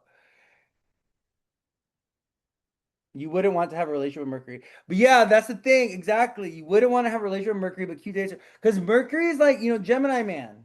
Like Gemini men, you know? Like they're cute. Oh my God. They look good on paper. Oh, they're really good when you take them out to an event. They're good for a date night. But like when it comes to like settling down and like being stable and like being a provider and doing all the earth, like we're not looking at a Gemini man for that. We're not looking to Gemini. We're not looking to Mercury. Mercury is just there for a good time, a lot of times, right? Gemini rising. I'm literally everywhere all the time, in between the tristastes. Nobody ever knows where I am, really. Exactly. Okay? Like, we can't put so much expectation and so much burden and responsibility on Mercury. Mercury, he's just trying to party and have a good time, okay? He's like, unless it's like Virgo side energy, right? Mercury is trying to work, and do his job and stuff like this. So,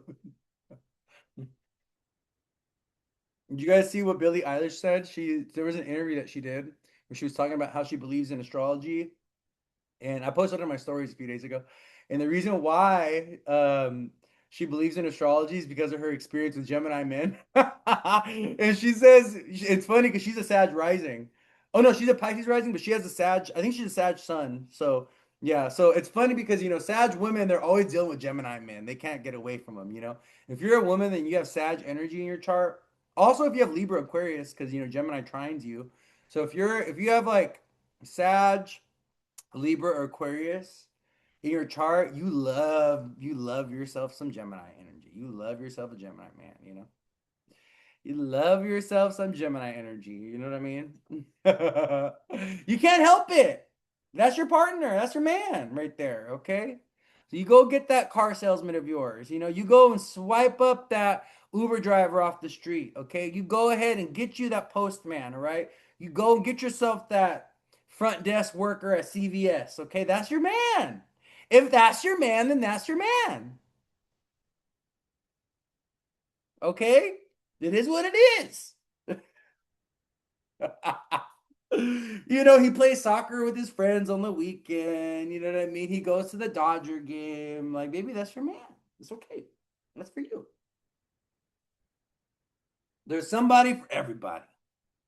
You know what I mean? There's somebody for everybody. Look what she said. I'm so good. Look at this. Look what she said. Look at this. Sag Rising and wasted 10 years with the Gemini man. He was a waiter. I'm telling you, baby, like, listen, I've cracked the code, okay? I've cracked the code. I know some things. I know some things. I promise you, I know some things, okay? I promise you, the Lord has shown me some things. Let me tell you. And you know what I see? I see a bunch of bullshit, a bunch of baloney. Okay. Oh my goodness. Okay, let's move on. So, what else we got going on this week? Well, let me tell you. Um,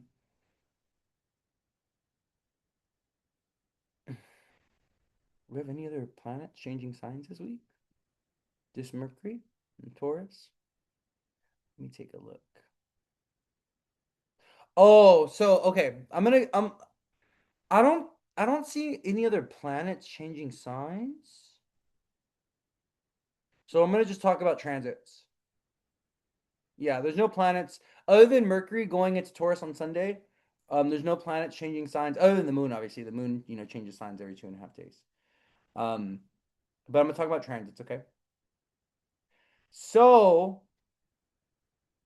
we have the moon in Sag today, and we're coming out of our full moon in Scorpio. Or we just had our full moon in Scorpio. We're not coming out of it, but we just had our full moon in Scorpio. So the transit that's gonna be kind of positive or beneficial this week, um, the days that you kind of want to look forward to for like good auspicious things, or for like good opportunities, or like yeses, or like just really good stuff happening. The 2 days are going to be Wednesday and Thursday of this week. Okay. Oh, we do have a Pluto retrograde. Pluto does retrograde. Okay, I'll talk about that. But let me finish this up and then we'll get there. Okay, I'll talk about Pluto retrograde. Um, so Wednesday and Thursday of this week are good days for a few reasons. Okay. So the moon goes into Capricorn on Tuesday, tomorrow.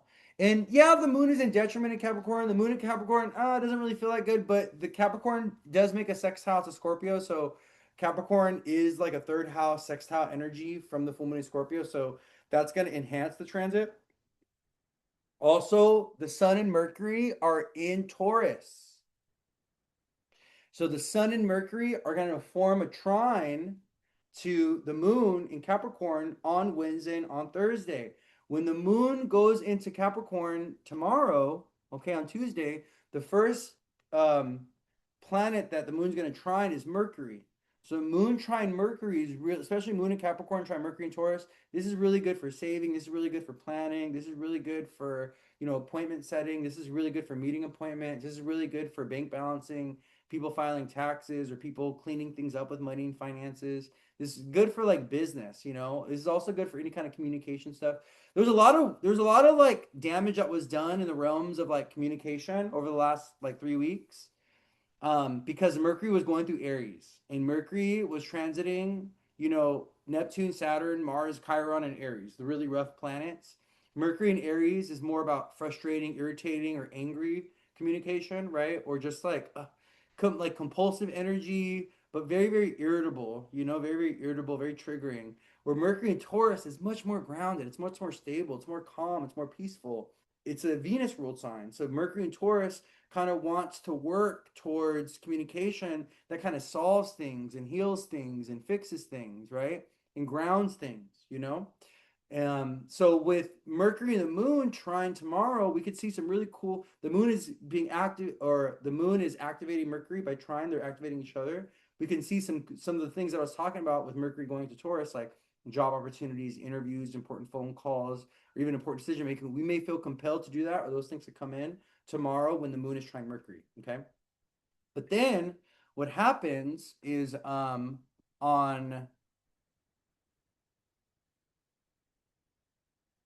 yeah, that's tomorrow. Yeah. That's Tuesday. Yeah, May 5th, moon trine Mercury. But then what happens on Wednesday, is it Wednesday? Actually kind of like Wednesday night going into Thursday. Oh, well, on Wednesday, okay. Wednesday is important. Yeah, May 6th. So we have the sun trine the moon that day. So that's a really good day for creative exploration, for inner exploration. That's a really, really good day for like nurturing yourself, eating something good. It's a good spa day. That could be a good day for any kind of like business stuff too, like getting business. The moon in Capricorn is really good for getting shit done. Okay. It's a cardinal energy. Capricorn's about responsibilities and obligations, right? Sometimes when the moon's transiting Capricorn, there could be tasks that we've been kind of like delayed on or that we've been avoiding that we finally take care of or it's like okay, this is the deadline. Capricorn is deadline energy. This is the deadline. You got to get this done by now. You got right. It's funny because Capricorn is the cardinal sign of the earth signs, right? Or is the earth sign of the cardinal signs. That's what I meant to say. Capricorn is the earth sign of the cardinal signs. So Capricorn is also a very impatient energy. It's a very like, let's get shit done. Let's like figure this out. Let's like fix it. Let's put it together. Let's streamline the process. Let's like, what's the best way that we can what's the most practical way that we could get this done? The most efficient way that we get this done, right?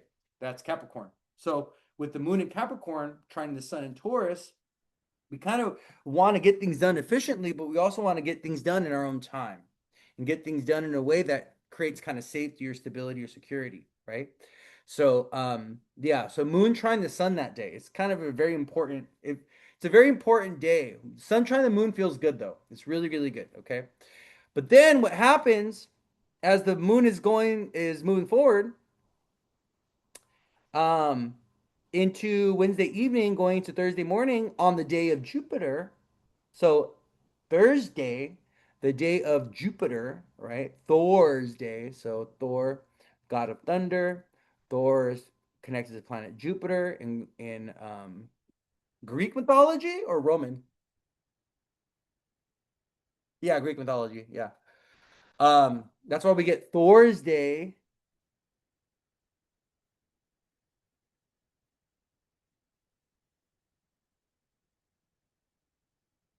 Oh, interesting.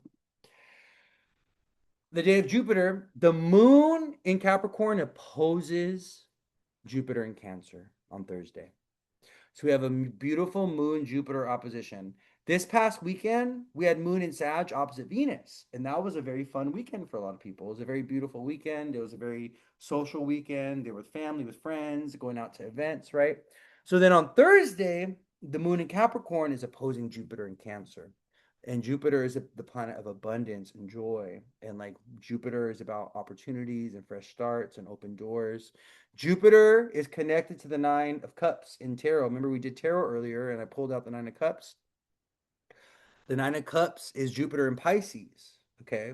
And the Nine of Cups is the card of wish fulfillment, to manifestation and things coming to fruition, or the miracle happening, the miracle being on the verge of happening. So, with Jupiter in Cancer opposite the moon in Capricorn, Thursday can be a really good day. We can get some really good positive news on Thursday. Okay. There's also things about like endings though, and this is a separate message and this is for somebody, but like you just gotta accept for this is for somebody. You just gotta accept that there's certain things that timeline wise they must come to an end, and that ending can be like sad or abrupt, or that ending could be out of your control in some type of way, or that ending could have already happened. It's a full moon in Scorpio. Come on, right? We're purging, we're releasing, we're ending things, we're clearing shit out, right? With the full moon in Scorpio cycle, but um you can't like internalize the loss or the defeat or the tragedy or the heartbreak. Like you can't internalize it. Like it served its time, it served its purpose, and it's done. And there's no going back. You can't bring it back. Go watch Pet Cemetery, okay? If you need a lesson on you cannot bring shit back from the dead, you can't be resuscitating shit back from the dead. If you need a lesson on the truth that you should not be bringing things back from the dead, go watch the old version, the original movie Pet Cemetery, okay? It'll teach you some things, you know? Sometimes in our grief and in our sadness and in our attachment, we don't want to let go and we want to force and want to demand and want to bring things back that are have already long been gone or already dead. Let me tell you, when we try to bring things back from the dead or when something is meant to go and we're like keeping it alive, you know what happens? Suffering, more tragedy, more loss, more heartbreak, more suffering, more struggle, illness. That's what happens.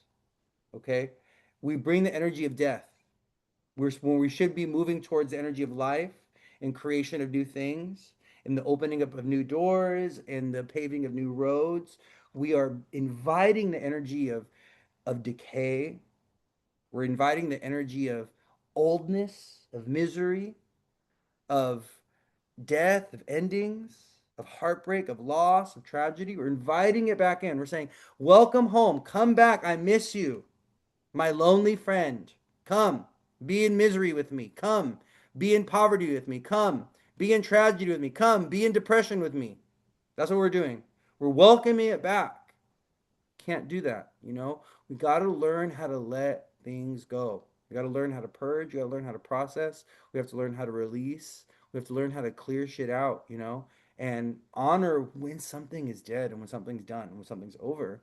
And it's okay, you know? We have so much attachment, you know? Humans, we love to attach ourselves to things.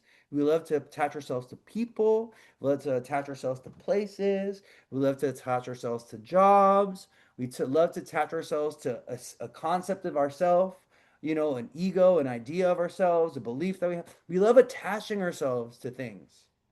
And let me tell you, whenever you attach yourself to something, that's where God can get you. That's where spirit can teach you a lesson. They're like, oh, look at this bitch. She done attached herself to that Gemini man. Let me go ahead and pull some strings real quick. Okay. I'm gonna make her suffer. We're gonna make her pay for the consequences of that attachment. Okay. That's what spirit does. That's what spirit does. Attachment can mean safety. That is false. I love you dearly, but that is false. Attachment is a false sense of safety. That's the truth. Attachment is a false sense of safety, beloved. Because attachment is there's no guarantee of safety. Whenever you attach yourself to something, it can be gone from one day to the next. Because what does life show us time and time again? Nothing is permanent, nothing lasts, nothing stays forever. Everything is in a constant state of transformation and change. Everything is in constantly dying and being reborn again, right? And so we can't go and lie to ourselves and say, oh, if I attach myself to this person's always going to bring me safety and security. That's just not the truth. Because one day, you know, God forbid, and it may not be that own person's fault or whatever, but that person could be gone.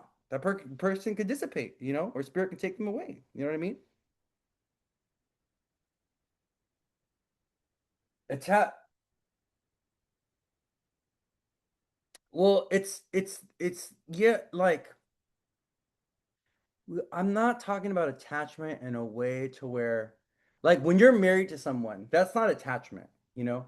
When you have a karmic contract in place with someone and you're building with somebody, you know, that's not attachment. That's a little bit different, you know? There are plenty of married people that are in non-attached relationships with their partner. You know what I mean? So, yes, stability, security, safety, less things like devotion and loyalty, commitment, yes, to those things, but that is not attachment though. That's not attachment, you know. I'm talking about attachment from like a spiritual perspective. I'm talking about attachment into like how we attach ourselves to people or places or things. You know, like we attach ourselves to a certain version of somebody. Like let's say we have let's say we attach ourselves to this idea of our children. I want my child to be like this. This is the version of my child that I love. This is the version of the child that I know, and we're attached to this version of somebody, right? But then when that person wants to outgrow that identity, which may be a prison to them, or maybe if our expectation of who they are has become a prison to them where they're not feeling like they're living authentic to themselves, when it's time for them to grow and evolve, our attachment to our version of them is going to prevent us and block us from being able to love them in their new evolved state or to love them in their process of becoming true to themselves.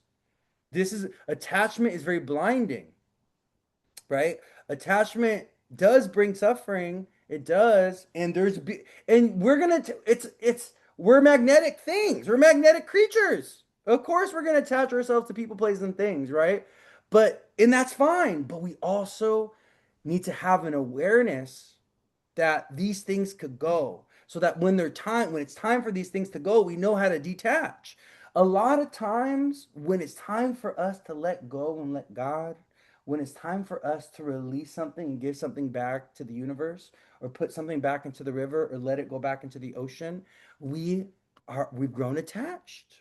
And the universe is telling us, I need you to stop holding on to this thing. I need you to stop clinging on to it. I'm trying to take it away from you. I'm trying to get you to release it. I'm trying to get you to let it go. And because we are in a state of attachment, we don't know how to, we're afraid to, or we stubbornly cling on to and refuse to.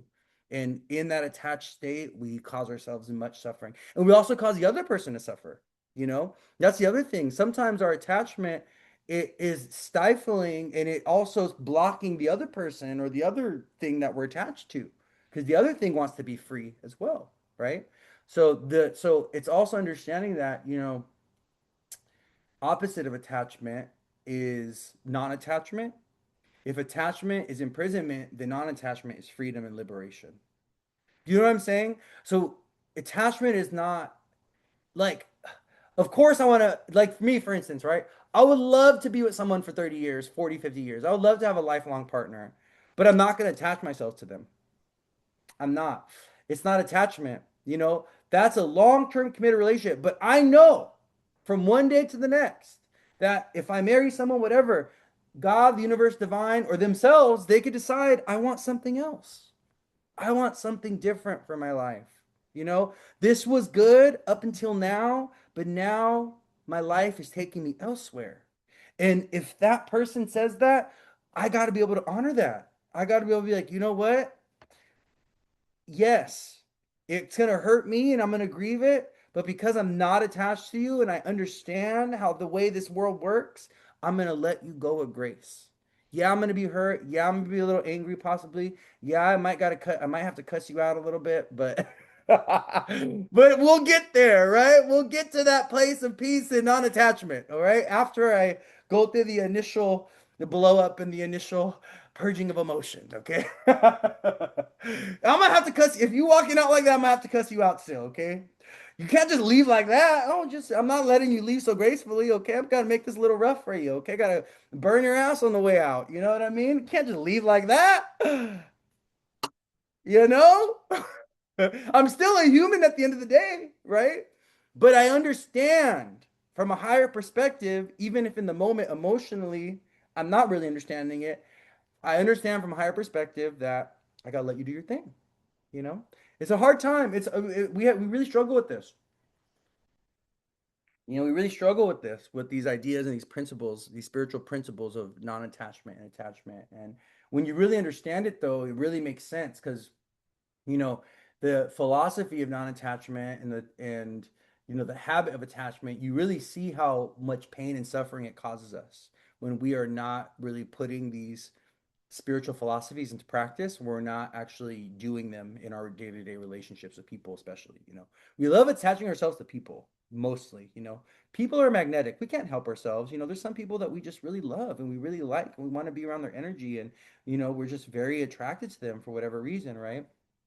But we got to be careful because that magnetism can create attachment and we can get attached to things that are not good for us. And many of you are attached to things, people, places, habits, behaviors, whatever, that are not good for you. that God, Spirit, the divine has shown you this thing, you being attached to this thing, it's not good for you. This thing is toxic. This thing is negative. This thing brings frustration and confusion and sadness and depression in your life. But you're attached. You're attached. And it's feeding that. That attachment is feeding something in you. It's feeding that woundedness. It's feeding that trauma. It's feeding that pain. It's feeding that fear.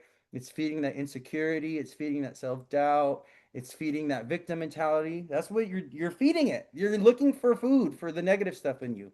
And that attachment is feeding that. That's why you're stuck. That's why you're holding on to it because you don't want to let go of that victim's mindset. You don't want to let go of that trauma. You don't want to let go of that resentment. You don't want to let go of that heartbreak narrative. You don't want to let that shit go. So you want to perpetuate it, you want to live it, and you're going to grow attached to things that continue to feed it. Okay? This is why you have to practice non attachment. A big part of healing is non attachment. Learning how to let go, learning how to detach from things emotionally so they stop fucking you up. You stop letting that ex live rent free in your head. What are you doing? You're thinking about that person three times, four, well, no, no, some of you like 20, 30 times a day. You're sending them little messages. You're poking at them psychically, like wondering why they keep calling me. They keep, they keep popping up my Instagram. Well, stop thinking about them. Stop talking about them. Okay? Stop poking at them psychically. Stop sending them mental messages. Hey, I miss you. Hey, I'm thinking about you. Hey, I'm wondering what's going because that's what you're doing. We're all interconnected. This reality is a huge web of energy. It's interconnected. Everything's like this. Everything's like this. Just a giant energy web. And when you are thinking of someone, you send a signal through this energetic frequency, and they get it and they pick it up. And then you wonder why they texted you, you wonder why they called you. Okay? Maybe because you're thinking about them, sending messages 10, 20 times a day. What is that? You're sending them Morse code like that. You better stop. Okay? You're sending them Morse code. Call me, I miss you. Call me. Talk to me, text me. you know? So, all right, let's keep talking about the astrology. So, moon opposite Jupiter on Thursday is really positive, really good transit, really expansive. This is also, I'm telling you right now, if you're a cardinal sign, if you're a Capricorn, Cancer, Aries, or Libra, this is a huge period for you. Cardinal signs are setting new foundations right now. Saturn, Mars went into Aries. We have Jupiter in Cancer. We have Saturn and Jupiter in the cardinal signs right now. Cancer and Aries, these are signs that initiate and begin things. These are signs of setting new foundations. So not only cardinal signs, there's a lot of people setting new foundations right now. They're planning a new life. They just got married. The first baby is coming. They just moved into the first house. They're looking to buy a house, looking to settle down. Jupiter and Cancer, right? So I want you guys to think about yourself right now on your timeline. Like, where am I at in my timeline right now? And is it quite possible that this can be the time where I am building something new? I'm initiating something new. So, like Spirit, the divine, universe, Saturn, Jupiter are pushing me towards initiating something new, building a new foundation, starting something, at least, or planning something, right? I want you to think about this, especially if you have cardinal energy, if you have cardinal signs, cardinal placements, Aries, Capricorn, Libra, Cancer. Okay. So then on a Friday, the moon goes into Leo, and the moon in Leo's gonna be the moon's gonna be in Leo. No, no, no, no, no, no, no, no, no, no, no, no, no, no. The moon does not go into Leo, Louis. After the moon being in Capricorn, the moon does not go into Leo. It goes into Aquarius. So that brings us to Pluto retrograde in Aquarius, which someone asked about. So we do have Pluto going retrograde in the sign of Aquarius. This is not anything new. Pluto retrogrades for half of the year on average. So Pluto stays retrograde for about 6 to 7 months at a time. Then he goes direct for like 6 to 7 months, and then he retrogrades. So Pluto's retrograde for roughly half of the year, but he is going retrograde at the fifth degree, which is a Leo degree. And then the moon goes into Aquarius actually I think the moon goes into Aquarius, right? Oh, okay. So Pluto does retrograde. Pluto goes retrograde on Wednesday. So on the 6th. At a Leo degree in Aquarius. So this is about reformation of our identity, transformation of our identity. Pluto retrograde at 5 degrees. Also, so the 5 degrees is Leo, our identity, our creativity, our ego, our inner child, our father, our relationship with our children, our relationship with our children, our ability to be self-expressive, our ability to dance, our ability to have fun. This is 5 degrees. This is Pluto retrograde at 5 degrees. But it's Aquarius, Pluto retrograde Aquarius. So what do you need to shed to become your authentic true self? Who is the future you that you are stepping into? Because Pluto and Aquarius is an invitation into our future self, into the Louis of the future, the Gigi of the future, the Jada of the future, the Kim of the future. Who is the future self that you are stepping into? Because Pluto retrograde is going to take us inwards. It's going to show us, especially at 5 degrees, it's going to show us the aspects of our identity, the aspects of our ego, the aspects of ourself, the aspects of our wounded inner child that need healing, but also the aspects of the ego itself that we don't need anymore. You know, that like there's certain version of yourself, the concept of yourself, that the way you see yourself, it's limited. You're seeing yourself through a clamped filter. You're seeing yourself in a very small way. You're looking at look at when you see yourself. This is how big you are when you see yourself. You're like, oh, look at how tiny and small I am. Oh, I'm just so insignificant. I'm so important. Like nobody loves me. No! Where's my I don't have a This is how you need to be seeing yourself. Let me get it myself. Where's the statue? The beautiful. Yeah, let's grab the labubu. This is how you need to be seeing yourself. Regal, divine, hungry, insatiable. Okay? Happy, joyous. I just grabbed the labubu because I don't know what else to grab. Um, but we got to work on our self-image. This Pluto retrograde at 5 degrees is about healing your self-image, how you view yourself, the ego that you've constructed, right? Outgrowing the ego that you've constructed, you know? Like you may not see yourself as a certain way, but you have to start to adopt the qualities of character, the qualities of self, or even the self perception of the future, the liberated self. Because Pluto and Aquarius wants to free us. It wants to free us. What does freedom within yourself look like? For you, what does freedom look like? What does freedom look like? Does it look like financial freedom? Does it look like spiritual freedom? Does it look like freedom from depression or anxiety? Does it look like freedom to have fun in Rome? Does it look like relational freedom? Independence? We don't have to be codependent or stuck to anybody or craving connection with others because you know yourself and love yourself so much? What does freedom look like to you? Because that's what Pluto retrograde is going to be asking us is like, where do you need to free yourself? And also, it's about like also our relationship with authority, our relationship with power. 5 degrees is Leo energy. So it's about the king, the queen. It's about managers, bosses. It's about authority figures. Um, our relationship with authority figures. And Pluto in Aquarius, in retrograde in Aquarius, is like fuck the boss, fuck the leaders, fuck the president, you know, fuck my dad, fuck that guy who, he don't know shit, he don't know nothing. Who's he to tell me what to do? You know what I mean? He's all mean and he's all a misogynist anyways, right? It's like fuck the police energy. Pluto retrograde 5 degrees is like fuck the police. Okay, like really, it is. So I just want you guys to be mindful of this energy. Um, it's gonna, rallies and protests and all this stuff is gonna be very strongly in the air.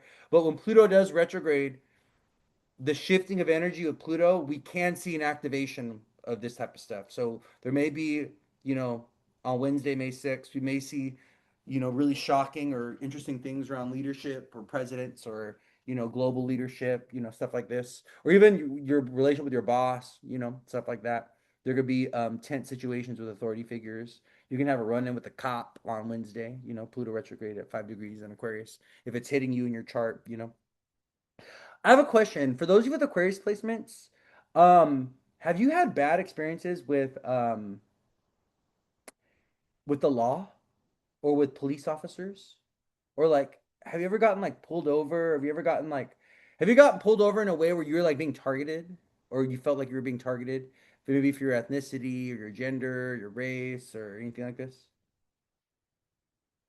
Have I'm just like I have like a belief that Aquarius energy gets targeted by like police energy, which is like Leo, like authority figures. Like Aquarians always are getting in trouble with like authority in different ways. They're always in trouble with the boss, they're always in trouble with like a landlord, they're always in trouble with like some kind of police figure or the law. Well, you got like Emily's a good girl though. She's got like Gemini rising, Libra moon, I think. What do you have, Emily? She's got good girl energy. Emily, you're a good girl. She's a goody two shoes. She's like a grand air trine. She's like Gemini, Libra. She's got houses 159 activated, I think. Oh, maybe you're a Gemini moon, Aquarius sun, Libra rising or something. Yeah, I knew it. See? Yeah, see, you got good girl energy. I'm always in trouble with family. Not but authority like school administrators. No, but authority like school administrators, teachers. Yeah, I can look at a chart and be like, oh, this is like a good person. You're like good girl, good boy energy, you know? I can look at a chart and know when someone's like good. All right, anyways, so yeah, so Pluto retrograde in Aquarius. It's gonna be also Pluto is gonna square Mercury on Wednesday, and the Pluto Mercury square can bring up communication or thoughts that are kind of like obsessive or compulsive, you know. Square Mercury is a relapse transit, so be mindful of your indulgences and your pleasures. Wednesday, May 6th, as Mercury is separating from a square with Pluto. Pluto triggers. Pluto triggers obsessive energy. Pluto is obsessive. Pluto is addictive. Pluto is commanding and powerful. The reason why people are so obsessed with like my with Justin Bieber and also with clavicular, that guy, the beauty maxing. Is it beauty maxing? Is that what it's called? The whole beauty maxing movement, clavicular. Looks maxing, that's what it is. Yeah, looks maxing. Yeah, looks maxing. He's got Sun conjunct Pluto. Yeah, he's got so Pluto people, and he also struggled with addiction. So didn't he have an overdose? You guys hear about that? The clavicular guy, he like overdosed and was in the hospital. Clavicular overdose. He's been like doing crack and stuff. Clavicular.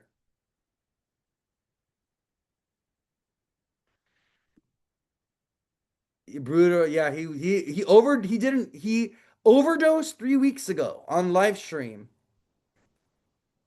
He's a Sun Pluto person. He's got Sun conjunct Pluto, which is why, people were obsessed with him or why the collective has seemed or the media is so obsessed with him, but addiction, Pluto, you know.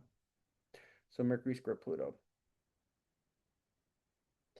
That's on Wednesday. So yeah, that's Pluto retrograde in Aquarius. So we're gonna be doing a deep dive into, our sense of self, also our sense of community, the way we build community with others. Pluto retrograde in Aquarius is about kind of going inward and really asking ourselves. Also, it's about Pluto in Aquarius is about unlocking your inner genius. So Pluto retrograde is like a reflection on like how can you unlock your inner genius? How can you unlock your inner nerd? How can you unlock your inner weirdo?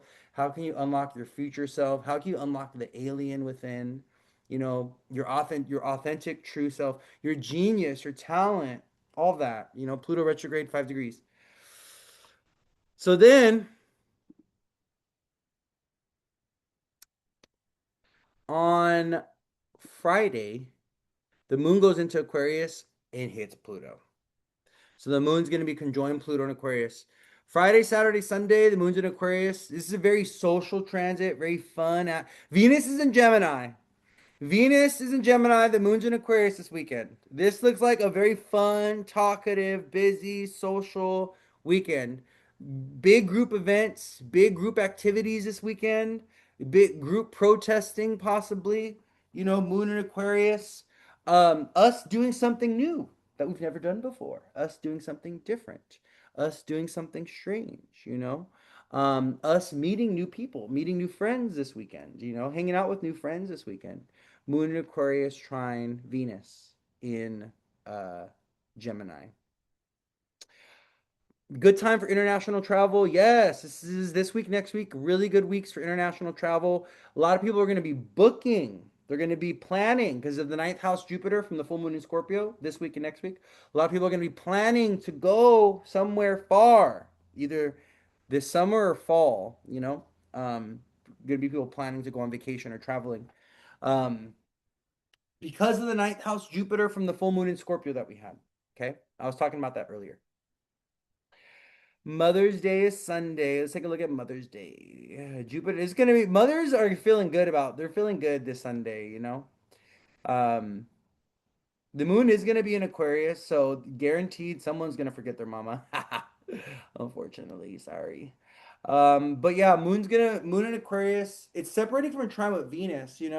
So Moon Venus are in a trine with each other like Saturday evening into Sunday morning. So the Moon Venus trine feels really, really good.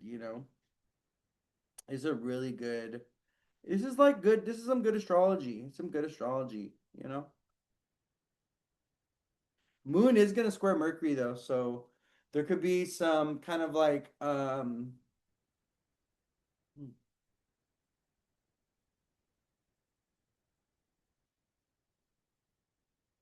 I'm kind of getting like I don't know why, but the Moon square Mercury and the Moon separating from Pluto was giving me family drama this weekend.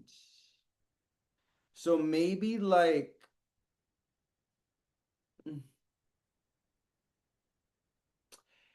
okay. Be careful with people drinking too much this weekend. Be careful with strangers coming to mom's events. If mom doesn't want someone at her event, if she doesn't want to see someone this Sunday, if if your mom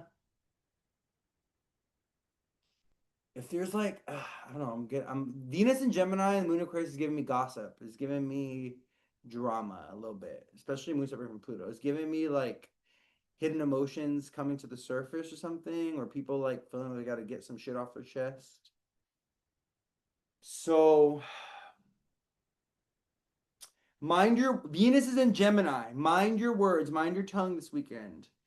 Speak only sweet things to your mother. Okay.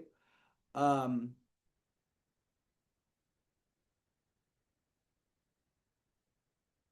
Matthew Joey throwing a temper tantrum, cutting me off. Oh Lord Jesus. Oh, that's whew. But yeah, Moon is gonna be in Aquarius, which can have mothers feeling a little unloved.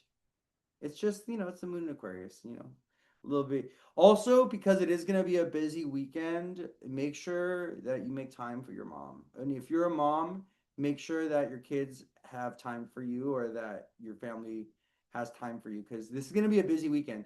Venus is in Gemini, moon's in Aquarius. So this weekend, people can easily forget that they made extra plans or there could be like double booking and stuff. Venus and Gemini, trying Pluto, moon Aquarius is very double booking.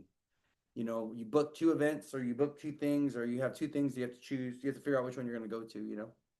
And you always got to choose your mother. You always got to choose the moon. The moon is so important. The way you treat your mom is so important. You know, there's a whole, you're going to be judged. There's going to be um, what do you call this? Category, a judgment category. Once you get to the other side of the veil, they're going to take a deep dive and look at the way you were with your mom, the way you treated her and everything. It's going to be a whole thing. It's going to be a whole category, a whole testing category. It's going to be 10% of your grade. It's going to be 10% of your grade. Okay. Okay. 10% of your grade is how you treated your kids. 10% of your grade is how you treated your mom. It's Mother's Day in the weekend. What if she's mean? Well, you still gotta you do the best you can. Sometimes, sometimes people may are just people are really hard to love, you know? People make it, they make themselves really hard to love, but you know what? You got to love them anyways. You got to love them anyways. You got to love them for their faults. You got to love them for how mean they are. You got to love them for, you know, uh, it's difficult. I know. I know. We're all walking each other home at the end of the day. You know, we're all holding each other's hand, doing the best we can. And unfortunately, some moms are just making it really hard to love them, you know? But you know what? It really speaks. It just really speaks to the fact that people just really be getting in their own way, you know? Like people want to be loved, but they just make it so hard for them to be loved, you know? Someone said, I'm going to see if she wants to go watch the new Michael Jackson movie. Mom's been sick with all this weird weather change. Oh, your mom's an Aquamoon. Oh, yeah, so yeah, see. Well, she don't know how to be a mom. Sometimes mom like there's certain like when you okay, this is one of the cool things about astrology, okay? You can take a look at your mom's chart and you could be like, "Oh, this is why she's not really motherly." You know? She just doesn't have it. Sometimes the way people are built, they just don't have the energy, they don't have the placements, they don't have the assets, they don't have what they need to be able to carry out the function of certain things appropriately, you know? And that's just the way it is. They could work on it, but it's not going to come naturally to them. And I see this with mothers that have an Aquarius moon or a Capricorn moon. You know, my mom has a Capricorn moon. I've had clients that have, you know, Aquarius moons, Capricorn or Sag moon, same thing, Sag moon, Aries moon, can be the same, Gemini moon as well, where they just don't have the natural capacity to carry out these functions in like a high vibrational way, you know? They weren't taught these things. They didn't learn these things. And doing these things is going to take more work for them. It's going to take more work. It's going to struggle, you know? So sometimes we just gotta accept and love people for who they are and meet them where they're at and accept that this is what they can give us. This is all they have. This is all they know. This is the only way that they know how to give. You know, some parents, especially with an Aquarius or Capricorn moon or Saturn energy, if Saturn's influencing the moon, you know, um, sometimes parenting is about rules and structure, and parenting is about regulation and control. And parenting is about, I'm going to, you know, put all this on you so that you can be the best that you can be, right? I'm going to drive you to be a high achiever. I'm going to be hard on you, make life difficult on you so that you can be the best that you can be, so that you know how to deal with hardship. You know how to deal with difficulty. You know how to, you know about the real world, you know? You're going to be working at a young age, right? Like you want a job? All right, you're gonna be working at 16. You go work at the family restaurant, you know? Sometimes when you have Saturn influencing the moon and ruling over the moon, there's none of this like there's no time for this affection. There's no time for this sensitivity and coddling, you know? Sometimes that Saturn ruled moon can literally be that your parent is just very career oriented or is working all the time. And we're having a struggle. So we don't have this time to really sit there. We don't have, there's not this luxury of comfort. There's not this luxury of time. Sometimes you have a household where your mom is working 2 or 3 jobs and you're growing up alone, which is very moon, it's a very Capricorn or Aquarius moon thing. Raising yourself, growing up alone, you know, or feeling like you don't have a lot of support, especially emotional support from your, you know, caregivers. And that's just the way it is. It's literally how your chart is built, you know? So, but obviously these are qualities that can be developed, right? My son is in Aquarius moon, fifth house. You think you're a cool mom. Yeah, the fifth house, you know, there's placements that alleviate these things, right? You can have an Aquarius moon in the fourth or fifth, and you're going to be a really good mom, you know, or you're going to have a really close relationship with your mother. So there's other things that modify a placement. We can't just be like, oh, this one, like let's say you have Moon Jupiter together in Aquarius. Oh, you're gonna love your children. You're gonna love being a mom. Oh, you're gonna love Your mom. Oh, you're gonna be your grandmother. You have Moon Jupiter conjunct in Aquarius. Really close relationship with your grandma. Oh, your grandma is your world. She babies you. She takes you everywhere. You stay every weekend with her. You know what I mean? Your grandmother actually takes your side over her own daughter. That's a Moon Jupiter thing. There's placements that modify. There's things in our chart that lead to very particular personal experiences that modify placements to where a placement that will typically be good or negative because the placement is in a good house or because it's being modified by supportive aspects from other positive planets, all of a sudden becomes a really good aspect. It's really beneficial, right? And we're not going to experience the negative aspect or the more negative um, manifestations of that placement because the placement is being well supported, you know, or it's a really strong. Like for instance, you could be an Aquarius moon, but let's say you have the moon on the rising, Aquarius rising with the moon on the rising. Oh, you and your mom, that's your best friend. You were really close with her, you know. That what that tells us is that your mom felt alone during her pregnancy. So a lot of times you inherit an Aquarius moon or Capricorn moon from a mother that felt very stressed and burdened, and felt very alone during her pregnancy. She was feeling very unsupported by her spouse or by her partner. And that's literally that's what that placement is telling you. You know, that your mother didn't feel loved by the father or by your dad, or that she felt very alone, or she was kind of depressed and in a heavy place when you were in the womb. That's literally what the placement tells us, you know? And it could just be about that. But then when you're born and you have the moon and the rising, oh, you and your mom are really close. Everything is really good, you know? So, yeah, just kind of giving you guys a little bit of astro lesson. That's why astrology is a very, very complex thing. It's not cookie cutter, it's not one size fits all, it's not um if this then this. There's no like linear equation or process with astrology a lot of times. There's other astrologers that will argue and say probably, you know, because fucking these astrologers love to have a big ass ego nowadays and they seem to think that they know it all. So I guarantee you there'll be an astrologer probably with the Gemini or Leo placement. Well, you know, astrology is actually very linear and there's processes for them. Okay. And there's like structure. And we need to default to the okay, well, what does the book say? Okay, let's go ahead and see what the you know, I guarantee you there will be an astrologer that will say, oh, astrology is it's a very linear process, but it's not. It really isn't, you know. You have to have a very creative, intuitive mind to be able to do astrology. It's really release its full potential. You know what I mean?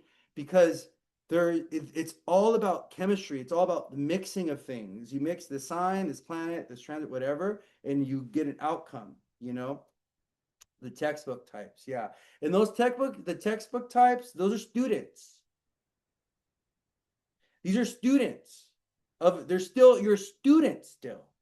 If you're obsessed with textbooks, if you're obsessed with informational astrology, if you feel like everything has to be tried and true with processes, you are still a student. And that's fine. There's a place for everyone. You know, some astrologers are meant to just teach.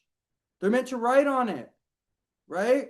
Not every astrologer is going to be a deep, intuitive, practicing astrologer, you know? So there's a place for everybody. You know what I mean? And that's fine. But don't yuck my yum. Don't come over here and tell me, oh, this is the way you should be doing it, and this isn't right, and all and like, you know, like don't do that. You know, that's your lane. You created that lane over there. You do that. I'll be in my lane over here. This is the way that I do it. This is the way that I see it. This is my perspective. I'm doing fine. I'm doing great over here. I'm doing abundant over here. Okay. I get a lot of really positive feedback with my work. I don't need this other energy over here of you know, it is triggering for me because I do have Chiron in Gemini and I acknowledge that. I know that I have Chiron in Gemini. So I acknowledge, you know, the fact that the way that I'm going to work is going to trigger Gemini energy every now and then, you know what I mean? But astrology is above and beyond just a textbook. And this is the thing. This is why a lot of clients, you know, when I ask them I always ask clients, have you ever gotten a reading before? Or what is your experience with all this? Because I just kind of want to gauge whether or not someone is familiar with the process of receiving a reading, or if they've gotten a reading before, or if they're new to it.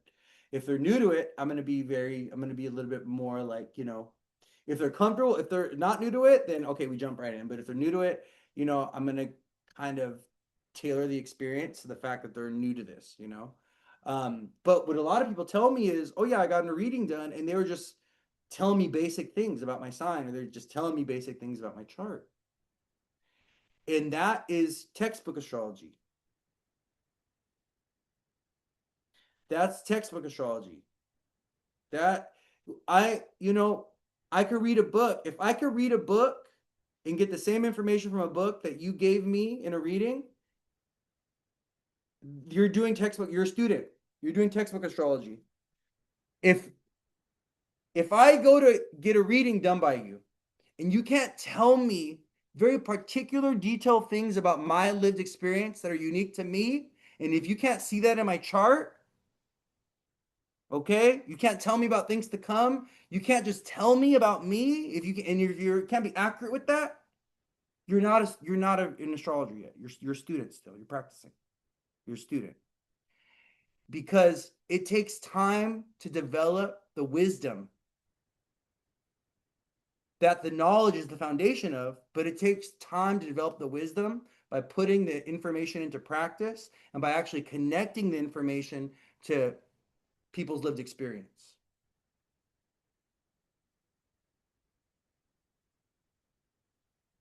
You know, it's very important, because that is something that you will only learn through experience. That's something that you only will learn through experience by doing it. You know, have you ever gotten a reading from someone else? Yeah, of course. I've talked about this before too. Yeah, I get readings done by other people. There are a few readings where I was like, wow, like, whoa, that, like, I was totally mind blown. I still get mind blown when I get readings, but the majority of them are just kind of like, what are we doing? Like, what are we doing? Like, I just, I know when people are really connected, and I know when people's heart is in a good place, and I know when people are doing the work from a place of love, and they're doing it from a place of really wanting to be of service and help others. And I also know when people are really strongly connected, like when they have a really strong intuition, or when they've developed their intuitive psychic senses and they're applying it to their work, or they're using it through their work. I can really feel that. I can also feel when someone's very insecure and very doubtful, or when someone's very ego, when their ego is very wrapped up in their work, and so they have this like kind of cockiness or this confidence, or they want to dominate the space in the reading. It's weird because it's like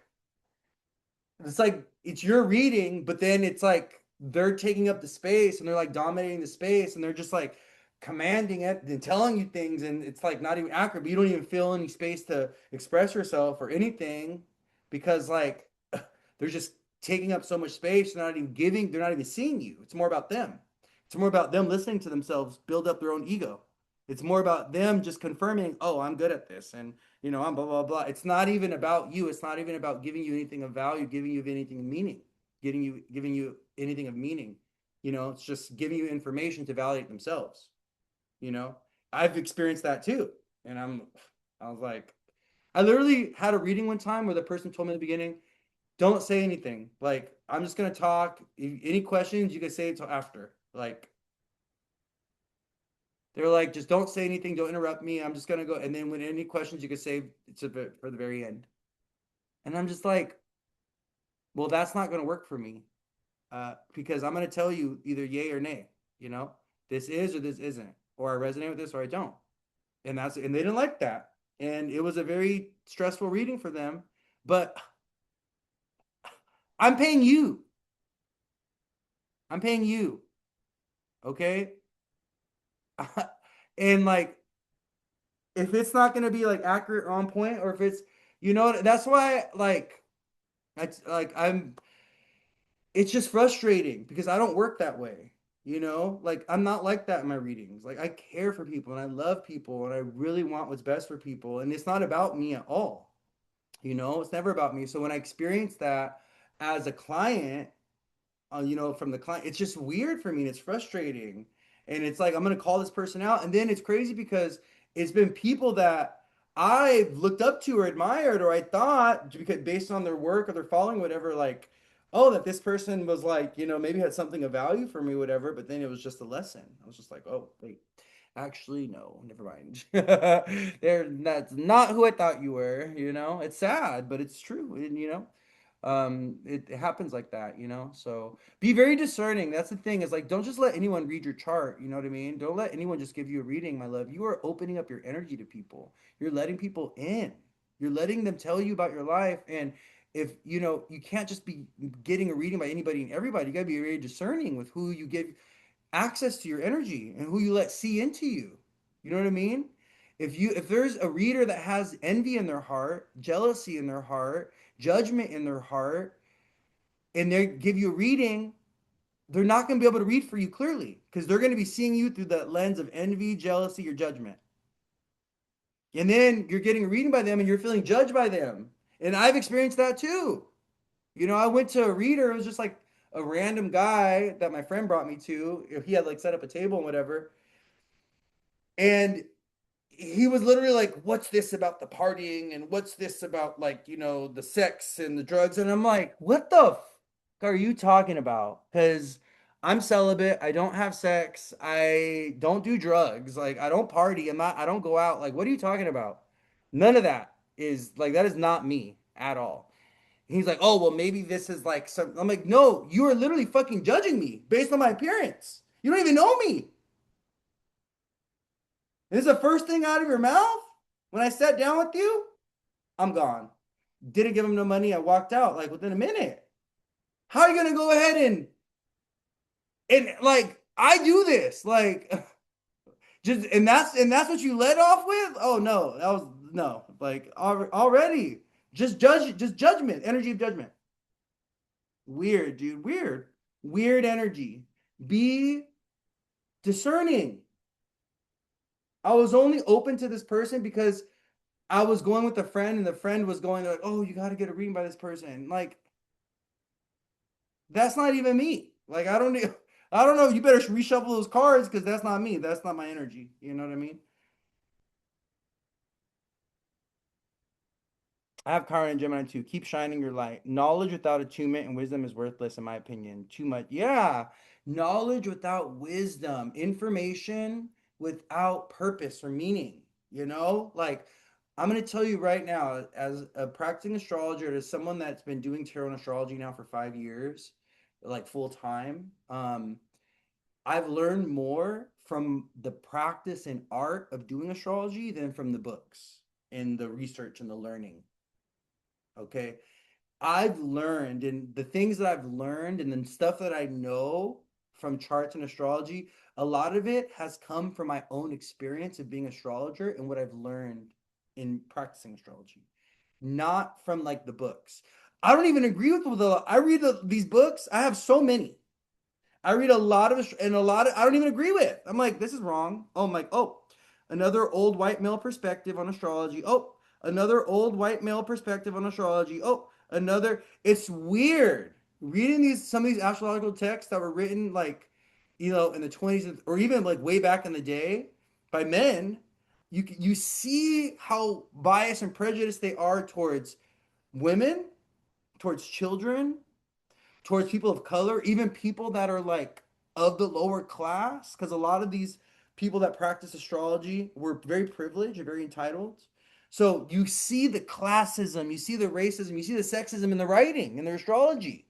That's why it's weird to me that like some of these astrologers, they be going back to what these older astrologers wrote, and they like refer to these texts like they're like biblical. They're not. They're not. And a lot of what these traditional astrologers had to write, it's infused by their own bias and prejudice and their own experience. And my perspective on astrology, my experience of astrology, has been very different than a lot of what I've read. So I'm going to go based off what I experienced, not just what I've read, because a lot of what I've read doesn't line up with my own experience of practicing astrology, especially in today's day and age. You know what I mean? We also got to keep in mind a lot of these ancient astrological texts, they were written within a certain cultural context, within a certain time frame.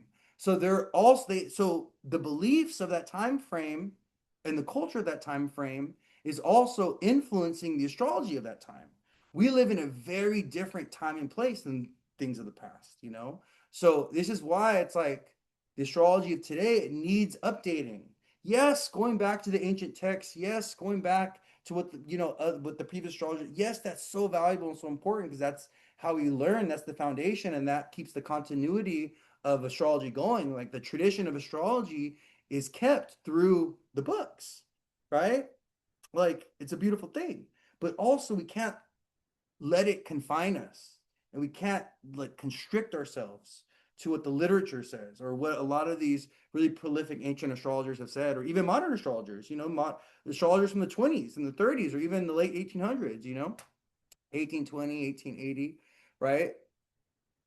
We can't just like take their astrology as truth and not question it and not be like, wait a minute, this doesn't apply to this timeline, we're, you know but when some of those books were written, I mean, that was 200 years ago, 150 years ago. It's a very different time and place that we're in. Therefore the astrology and the way it manifests is going to look different. The way relationships happen nowadays are very different.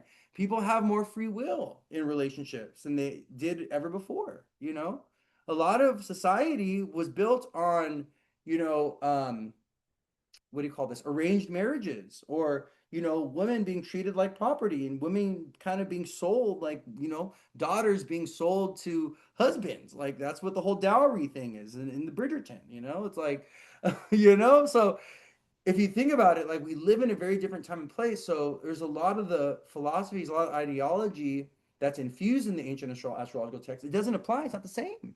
The culture is not the same. The timeline's not the same. Different. Therefore, the astrology is going to manifest differently, and we need to be open to that. But it's weird because, like, I've had these run-ins with these Astro students where they're just like using these books and quoting them like it's scripture. It's like, don't you have any ingenuity? Don't you have any of your own original thoughts? Don't you have any of your own original ideas? Have you uncovered anything astrologically that's genuine and authentic, that's new to you, or that you haven't read or seen anywhere? No, you haven't. Because why? You're not practicing and doing astrology every day for people. And you don't have a creative, open relationship with astrology. You have a very constricted, rigid perspective and relationship with astrology. And that's not the relationship that I have with astrology. It's a very different one. I have a very open-minded, open-hearted, intuitive relationship with the planets, with astrology. My relationship with the planets, these things are conscious beings, and I connect with them, and God talks to me through the planets, right? Not every astrologer has that belief system or understands astrology from that perspective. Very few probably do. Okay. Very, very few, if any. Because I haven't, a lot of the things, it's so interesting because a lot of the things that I talk about or I uncover, especially when it comes to like LGBT people or women, and you, women and LGBT people, where do we exist in astrology? Where are astrological texts? Where is the wisdom and the information that applies to our life and our perspective and our experience? Because I'm looking around these astrological texts and I see nothing. I don't see myself in these things. I don't see, I don't see myself in these things, right? That's why it's like we can't limit ourselves. We gotta, especially for those of you that you want to go deeper with astrology, even if you don't want to like do it as a profession, you just want to know it so that you have it as a tool to, because I think learning astrology and even tarot, I think any kind of divination science, even if you don't use it for divination, you just use it for like planning and organization, and it's these are beautiful tools to have. These are beautiful tools to have in your tool belt to be able to navigate your everyday life. You know, if you're stressed out or worried about something, you kind of want to know, oh my God, like spirit, give me some answers. Throw throw a couple cards down, see what the divine is telling you. Very important. You know what I mean? Yeah, I just want to share this. I want to share this with you guys because the reason why I want to share this with you guys is because like we are, with Pluto in Aquarius and Pluto in retrograde in Aquarius and with Saturn in Aries, we really got to do it our own way.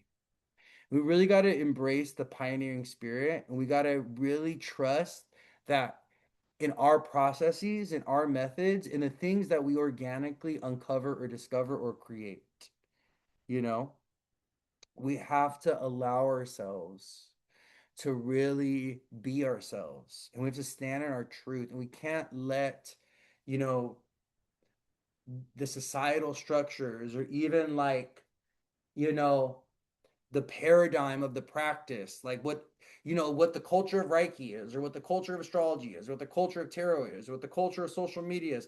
We can't let these things become a prison to us, or we can't let them hold us back or oppress us to the point where we deny ourselves, or we like, you know, compromise ourselves to like fit into the mold and to like, you know, do it their way. Like, no, no, no, no, this is not going to work. It's Pluto and Aquarius and Saturn and Aries is not about that.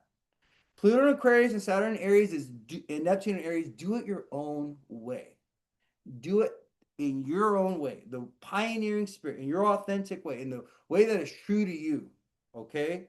Yes, there's processes. Yes, there's methods. Yes, there's rules and regulations. Yes, there's credentials that we got to get. Yes, to all of that, but also not at the cost or expense of our authenticity, our truth, our creativity, right? Our self-expression, or our own originality. You know, we need original content. People are looking for originality. People are looking for original content. People are looking for people that are just like original, you know, origin. They're the creator of it, right? Like that's what people are craving. People are looking for that, you know. That's why I was able to build. You know, I went from like within a month, I went from like I think like 1,500 followers, or yeah, 1,500 followers to like 5K followers on Threads within like a month or two, because I was just posting my original content. I was just posting whatever was coming to me. You know what I mean? Had a thought, an idea, a certain thing that would come to me after a reading, and I would just go ahead and post it.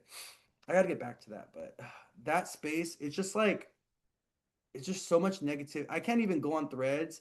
I don't even look at what other people post because it's just like so negative and so triggering, and a lot of like it's just a lot of like astrologers in a fucking echo chamber, like like talking shit to each other or saying things that where they're like, "Oh, I'm right," and "Oh, other astrologers," and I just hate that. Oh my god, it's such a turnoff for me, and it's so disturbing. And the fact that like they're just scrutinizing and they're just it's just such a turnoff. The energy of it is such a turnoff. I can't even go on Threads and like read what other people are posting because it's just so triggering for me, you know?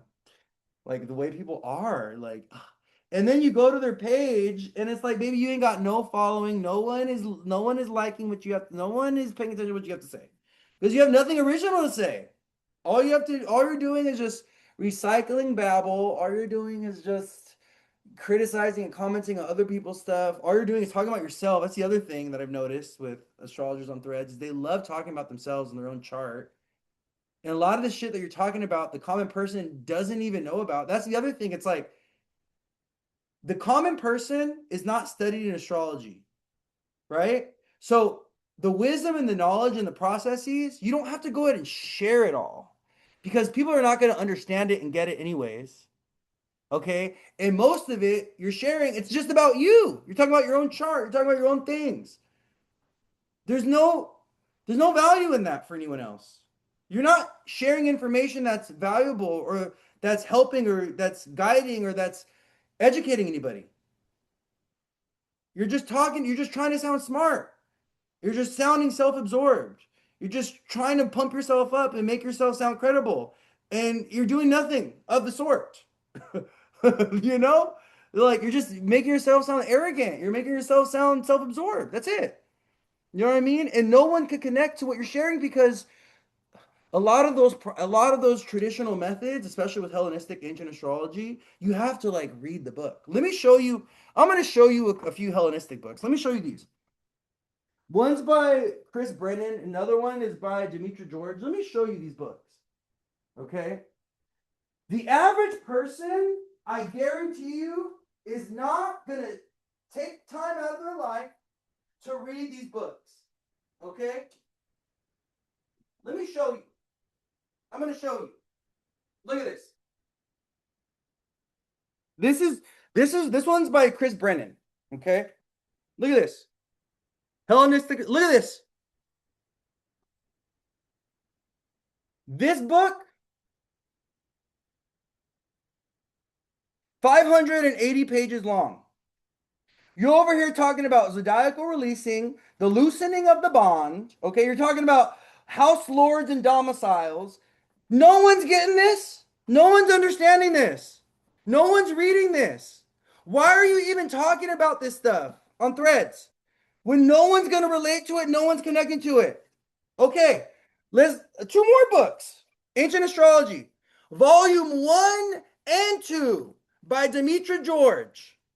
Okay, this book, 1,200 pages long. I haven't read these all the way, by the way, just to let you know, because it's going to take half of my life to read these.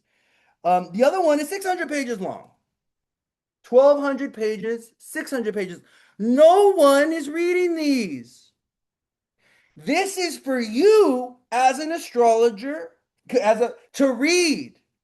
This is your methods and your processes. This is your work. Why are you posting about this on threads and trying to fit it into a 140 word count? People are not understanding. They're not you have to read this for yourself. If you want to learn Hellenistic ancient astrology and if you want to talk about it on a social space, that's fine. You could do that. But no one's getting it. No one's understanding it because you got to be a student of astrology. You got to love astrology to be able to go ahead and grasp this. This is not accessible to everybody. Just the way everybody can't be a fucking doctor, everybody can't be a dentist, everybody can't be a lawyer. Not everyone can be an astrologer either. And that's the truth. Some people really want to, but let me tell you, astrology is very complex. It's very layered. It's a science. It's like physics. I loved physics. I did great in physics. I got an A in physics. Okay. I did really great in biology as well. I love these things. I'm a brainy person. I'm a ninth house stellium. This stuff makes sense to me. It's not for everyone.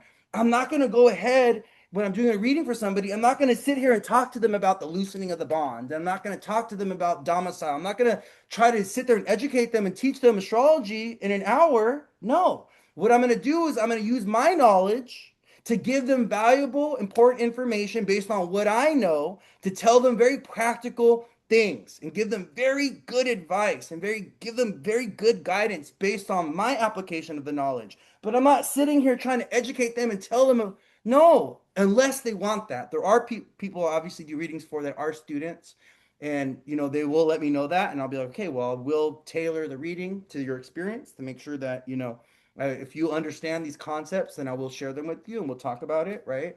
But for the common person, I'm not talking about really complex astrological concepts with them in the reading. I'm doing it, but I'm not showing them and telling them about it because there's no value for them. There's no value for them, right? What the hell do they know about loosening of the bond? What the hell do they know about annual perfections? What do they know about a transit chart, a solar? I'm gonna use it. I'm gonna do it. I'll tell them, I'm using a solar return chart, but I'm not gonna go into details about it. I'm just gonna tell them what I see, the information that I get from it, because the processes are on my end. When you go to a lawyer isn't telling you the entire time how they're doing their job. They're advocating for your case, and they're going through the process and the methods, and they're holding your hand as you're going through the court case. It's not our job as professionals to educate people about our processes and yes, maybe to a certain extent, yeah, but like doing the service, right? That's the primary focus. Like that's the thing, right? So it's crazy to me when I have a client tell me, "Oh yeah, I got a reading and they were talking to me about the loosening of the bond and they were talking to me about like 3 and 6 year periods and I had no fucking idea what they were saying and yeah, like it seemed like it was meaningful, but I really didn't get much from it because like I didn't really get it. I didn't make a lot of sense, you know? And then you know what you do when you do that? You shut people down and you make them feel like astrology isn't valuable. You make them feel like astrology isn't accessible. It's all bad. Nothing good comes from it. Nothing good comes from it. A lot of people, they leave astrology readings feeling overwhelmed and intimidated, feeling like, well, I had no idea what they were talking about, What are we doing?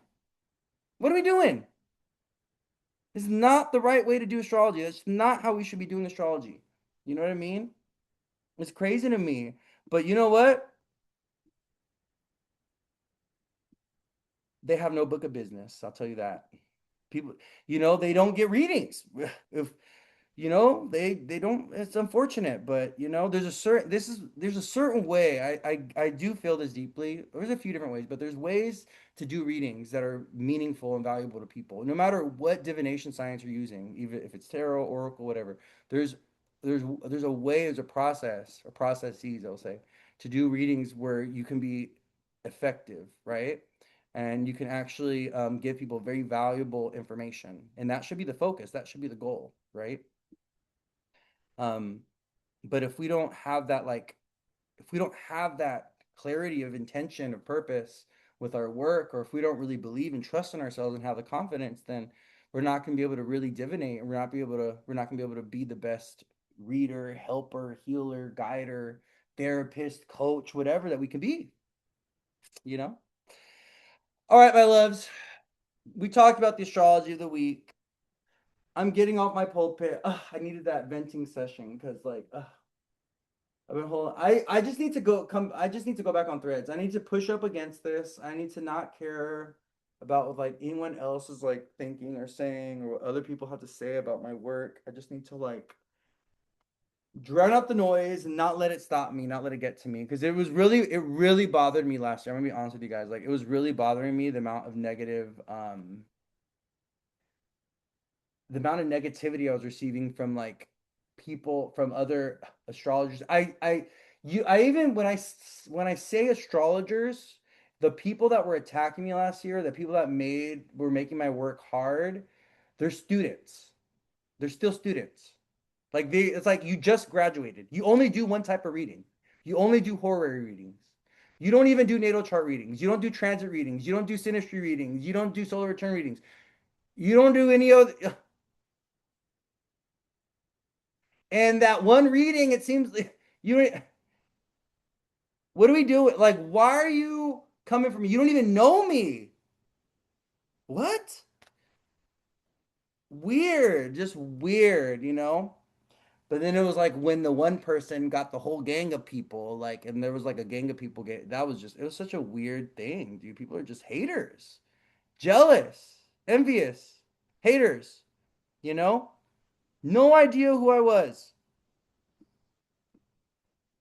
Going on the attack, discrediting what I was sharing, even though everyone else was like, "Oh my God, this is so accurate." Oh my, crazy to me, you know. I can't let it. I can't let the disgrunt. I can't let those people though stop me, you know. It's a 10th house Saturn thing, and I know that because I have Saturn in the 10th house, that this is gonna be like a karmic thing for me, where, you know, people kind of denounce my work, or they challenge it, or they don't support it, and stuff like that, you know. It really left a bitter taste in my mouth, though, and that's why I stopped posting on Threads, because the negative experience of it and the negative energy just left me so frustrated, and it kind of hurt my feelings. You know, I'm a sensitive guy. I'm a sensitive guy. I'm a Pisces rising. You know, hurt my feelings a bit, but then I had to snap out of it. My mom was like, "Who the fuck are they? They're strangers. They're nobodies." They're nobodies. And I was like, you know what, mom? You're right. These people are nobodies. I cannot be letting them influence my energy, you know? But it was just the fact that, like, people were watching it, other people were getting involved, and people were having their opinions, and it was just so stupid. Like, you know? Like, in and those people that were coming from me, still to this, a nobody, no following, no clients, no book of business, nothing of value, nothing of value to give to the world, nothing of value to offer, nothing of value to say. All they have is calling other people out, criticizing other people's work, commenting on other people's work. That's it. That's all you got. Because why? Jealous, envious, no self confidence, no self esteem. They got some work they got to do on themselves. Okay. And don't be a white woman coming for me either, because I'm gonna tell you right now, there's a thing with white women in astrology. I don't know what it is. There's this thing with white women I don't want to make this about race, and I never want to make this about race, but I don't know what it is. It seems like white women in astrology are always coming for me, dude. Listen, listen, okay? You know what? I'm good. I'm not even gonna comment on that. I'm just gonna let it be what it is. It's just a warning. It's just a warning, okay? It's just a warning. That was a warning. If you are a white woman doing astrology, okay, don't comment on anything after, don't come for me, okay? I love you dearly, all right? But if you send me hate, guess what? Like, you gonna get it back, my love. You know? But it's like, dude, like, I just don't get it. Like, do they feel threatened? I don't know. Do they feel like entitled? I don't know what it is. I feel like people have a sense of entitlement when it comes to with like knowledge or information, you know? People feel entitled. They're like, oh, I I went to school for 6 years, and so I okay. Calm down, Sarah. All right, Denise, chill out. Okay, Jennifer, relax. Okay, we understand that you take it pretty seriously. Okay, all right. But you go and do your astrology over there. Okay, we don't like mean girls in astrology. We don't like mean girl energy. We don't like mean girl energy. Get it together. Clean it up, Sarah. Clean it up, Jennifer. Keep clean it up, Karen. Yeah, Astro Karens. I started calling them the Astro Police. Because, like, anytime someone has something to say that they didn't agree with, oh my God, there they are in the comment section. Well, I disagree. Like, oh my God, the fucking Astro Police out here. What the hell? Know what you can't. The hell, man? You can't have an opinion. You can't have an astrological opinion, or cannot provide an astrological insight that is different or that is genuine or unique. It's just crazy. Sydney said, when it comes to everything in this country, not just astrology. Like, what is this entitlement? Like, oh my God, I just can't, you know. But I'm a humbler. I've been given the placements to humble you.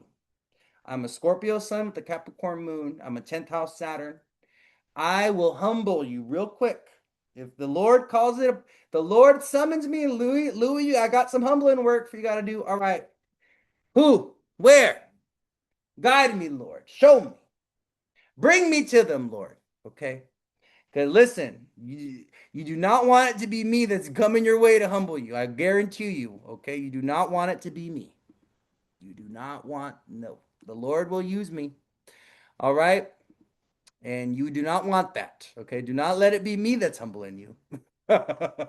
You will not like it. I promise you, your feelings will probably get hurt. So, but no, no, no, no, no, no. I choose peace. I'm a lover. I'm not a fighter. But I will protect myself and defend myself if I need to. All right, beauties. I love you all so much. You guys have a beautiful, blessed day. I'm gonna go. It's getting kind of hot and it's like beautiful and warming up outside, and I want to go get some sun and I want to like chill and stuff. And my dog, I'm gonna take him for a walk right now before it gets too hot. So, but I love you all. Thank you for hanging out with me today. I'm gonna go ahead and post this on the YouTube so you guys can go back and watch.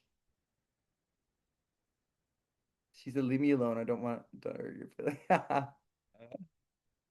Oh, I love you too. Yeah, I'm gonna go ahead and post this on YouTube. You guys want to go back and watch it. You guys have a beautiful, blessed day. And yeah, I'll see you guys. I'll see you guys on my stories. Thank you. Thank you for hearing me rant for the last. Thank you guys for those of you that stayed and listened to my rant for the last like 30 minutes. Thank you.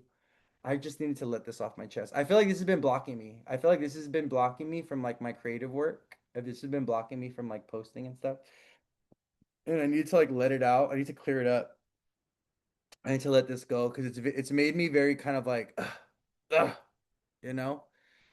It's made me very like I don't want to do this because like these fucking people, But I just need to like stop letting them influence me, you know. I think it's caused a little bit of a blockage. I think that experience last year has caused a little bit of a creative blockage with me. But I don't know. Maybe I'll explore that. I'll look into that. Maybe I got to do some energy work. I don't know. I'll look into that and see if it's because I bring it up often, and I think the reason why it's coming up often is because it's still bothering me, you know, or it's still like impacting me. I just want people. I want to be included, you know, like I want to be included. I want to be like I want to have a sense of like community with like other astrologers and stuff. But it just seems like my experience with a lot of other astrologers, not a lot, but some has just been really negative, and it's been really kind of like more this energy of like competition and more this energy of like jealous. I remember one time like there was this guy that I was talking to, and I was literally just like, what I thought I was just talking like basic astrology or talking about like placement and stuff like this, and they had no idea what I was talking about, and they were just like deer in the headlights, and they were like, oh, you really know astrology? Oh, you really do astrology? I'm like, yeah, I do. I thought you did too, but apparently you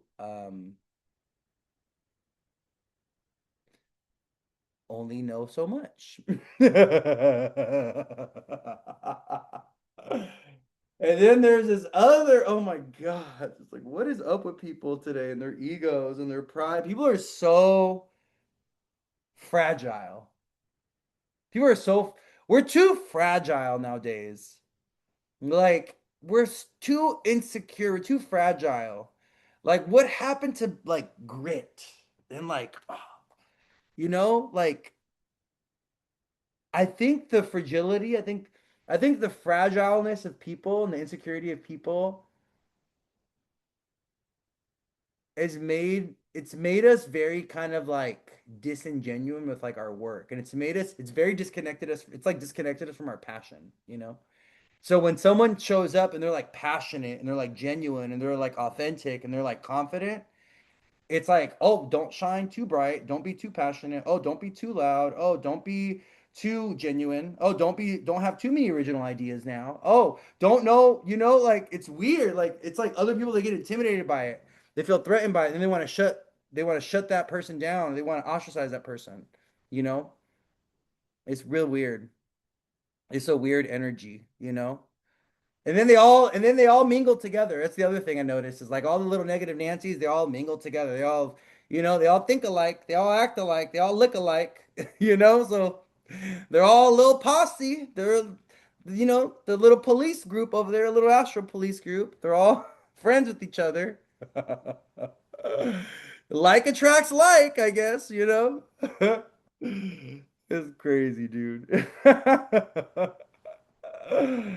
Oh my gosh. The only people commenting on their posts is each other, honestly. It's true. It is so true. Oh my God, this is so true. The only people that are commenting on their posts is each other. Like, that's it. They're just like, it's crazy, dude. It's crazy. What a crazy world. The fake committee. Yeah. Like, oh my God, dude. All right, babes. 3 o'clock. I love you guys. Peace out, okay?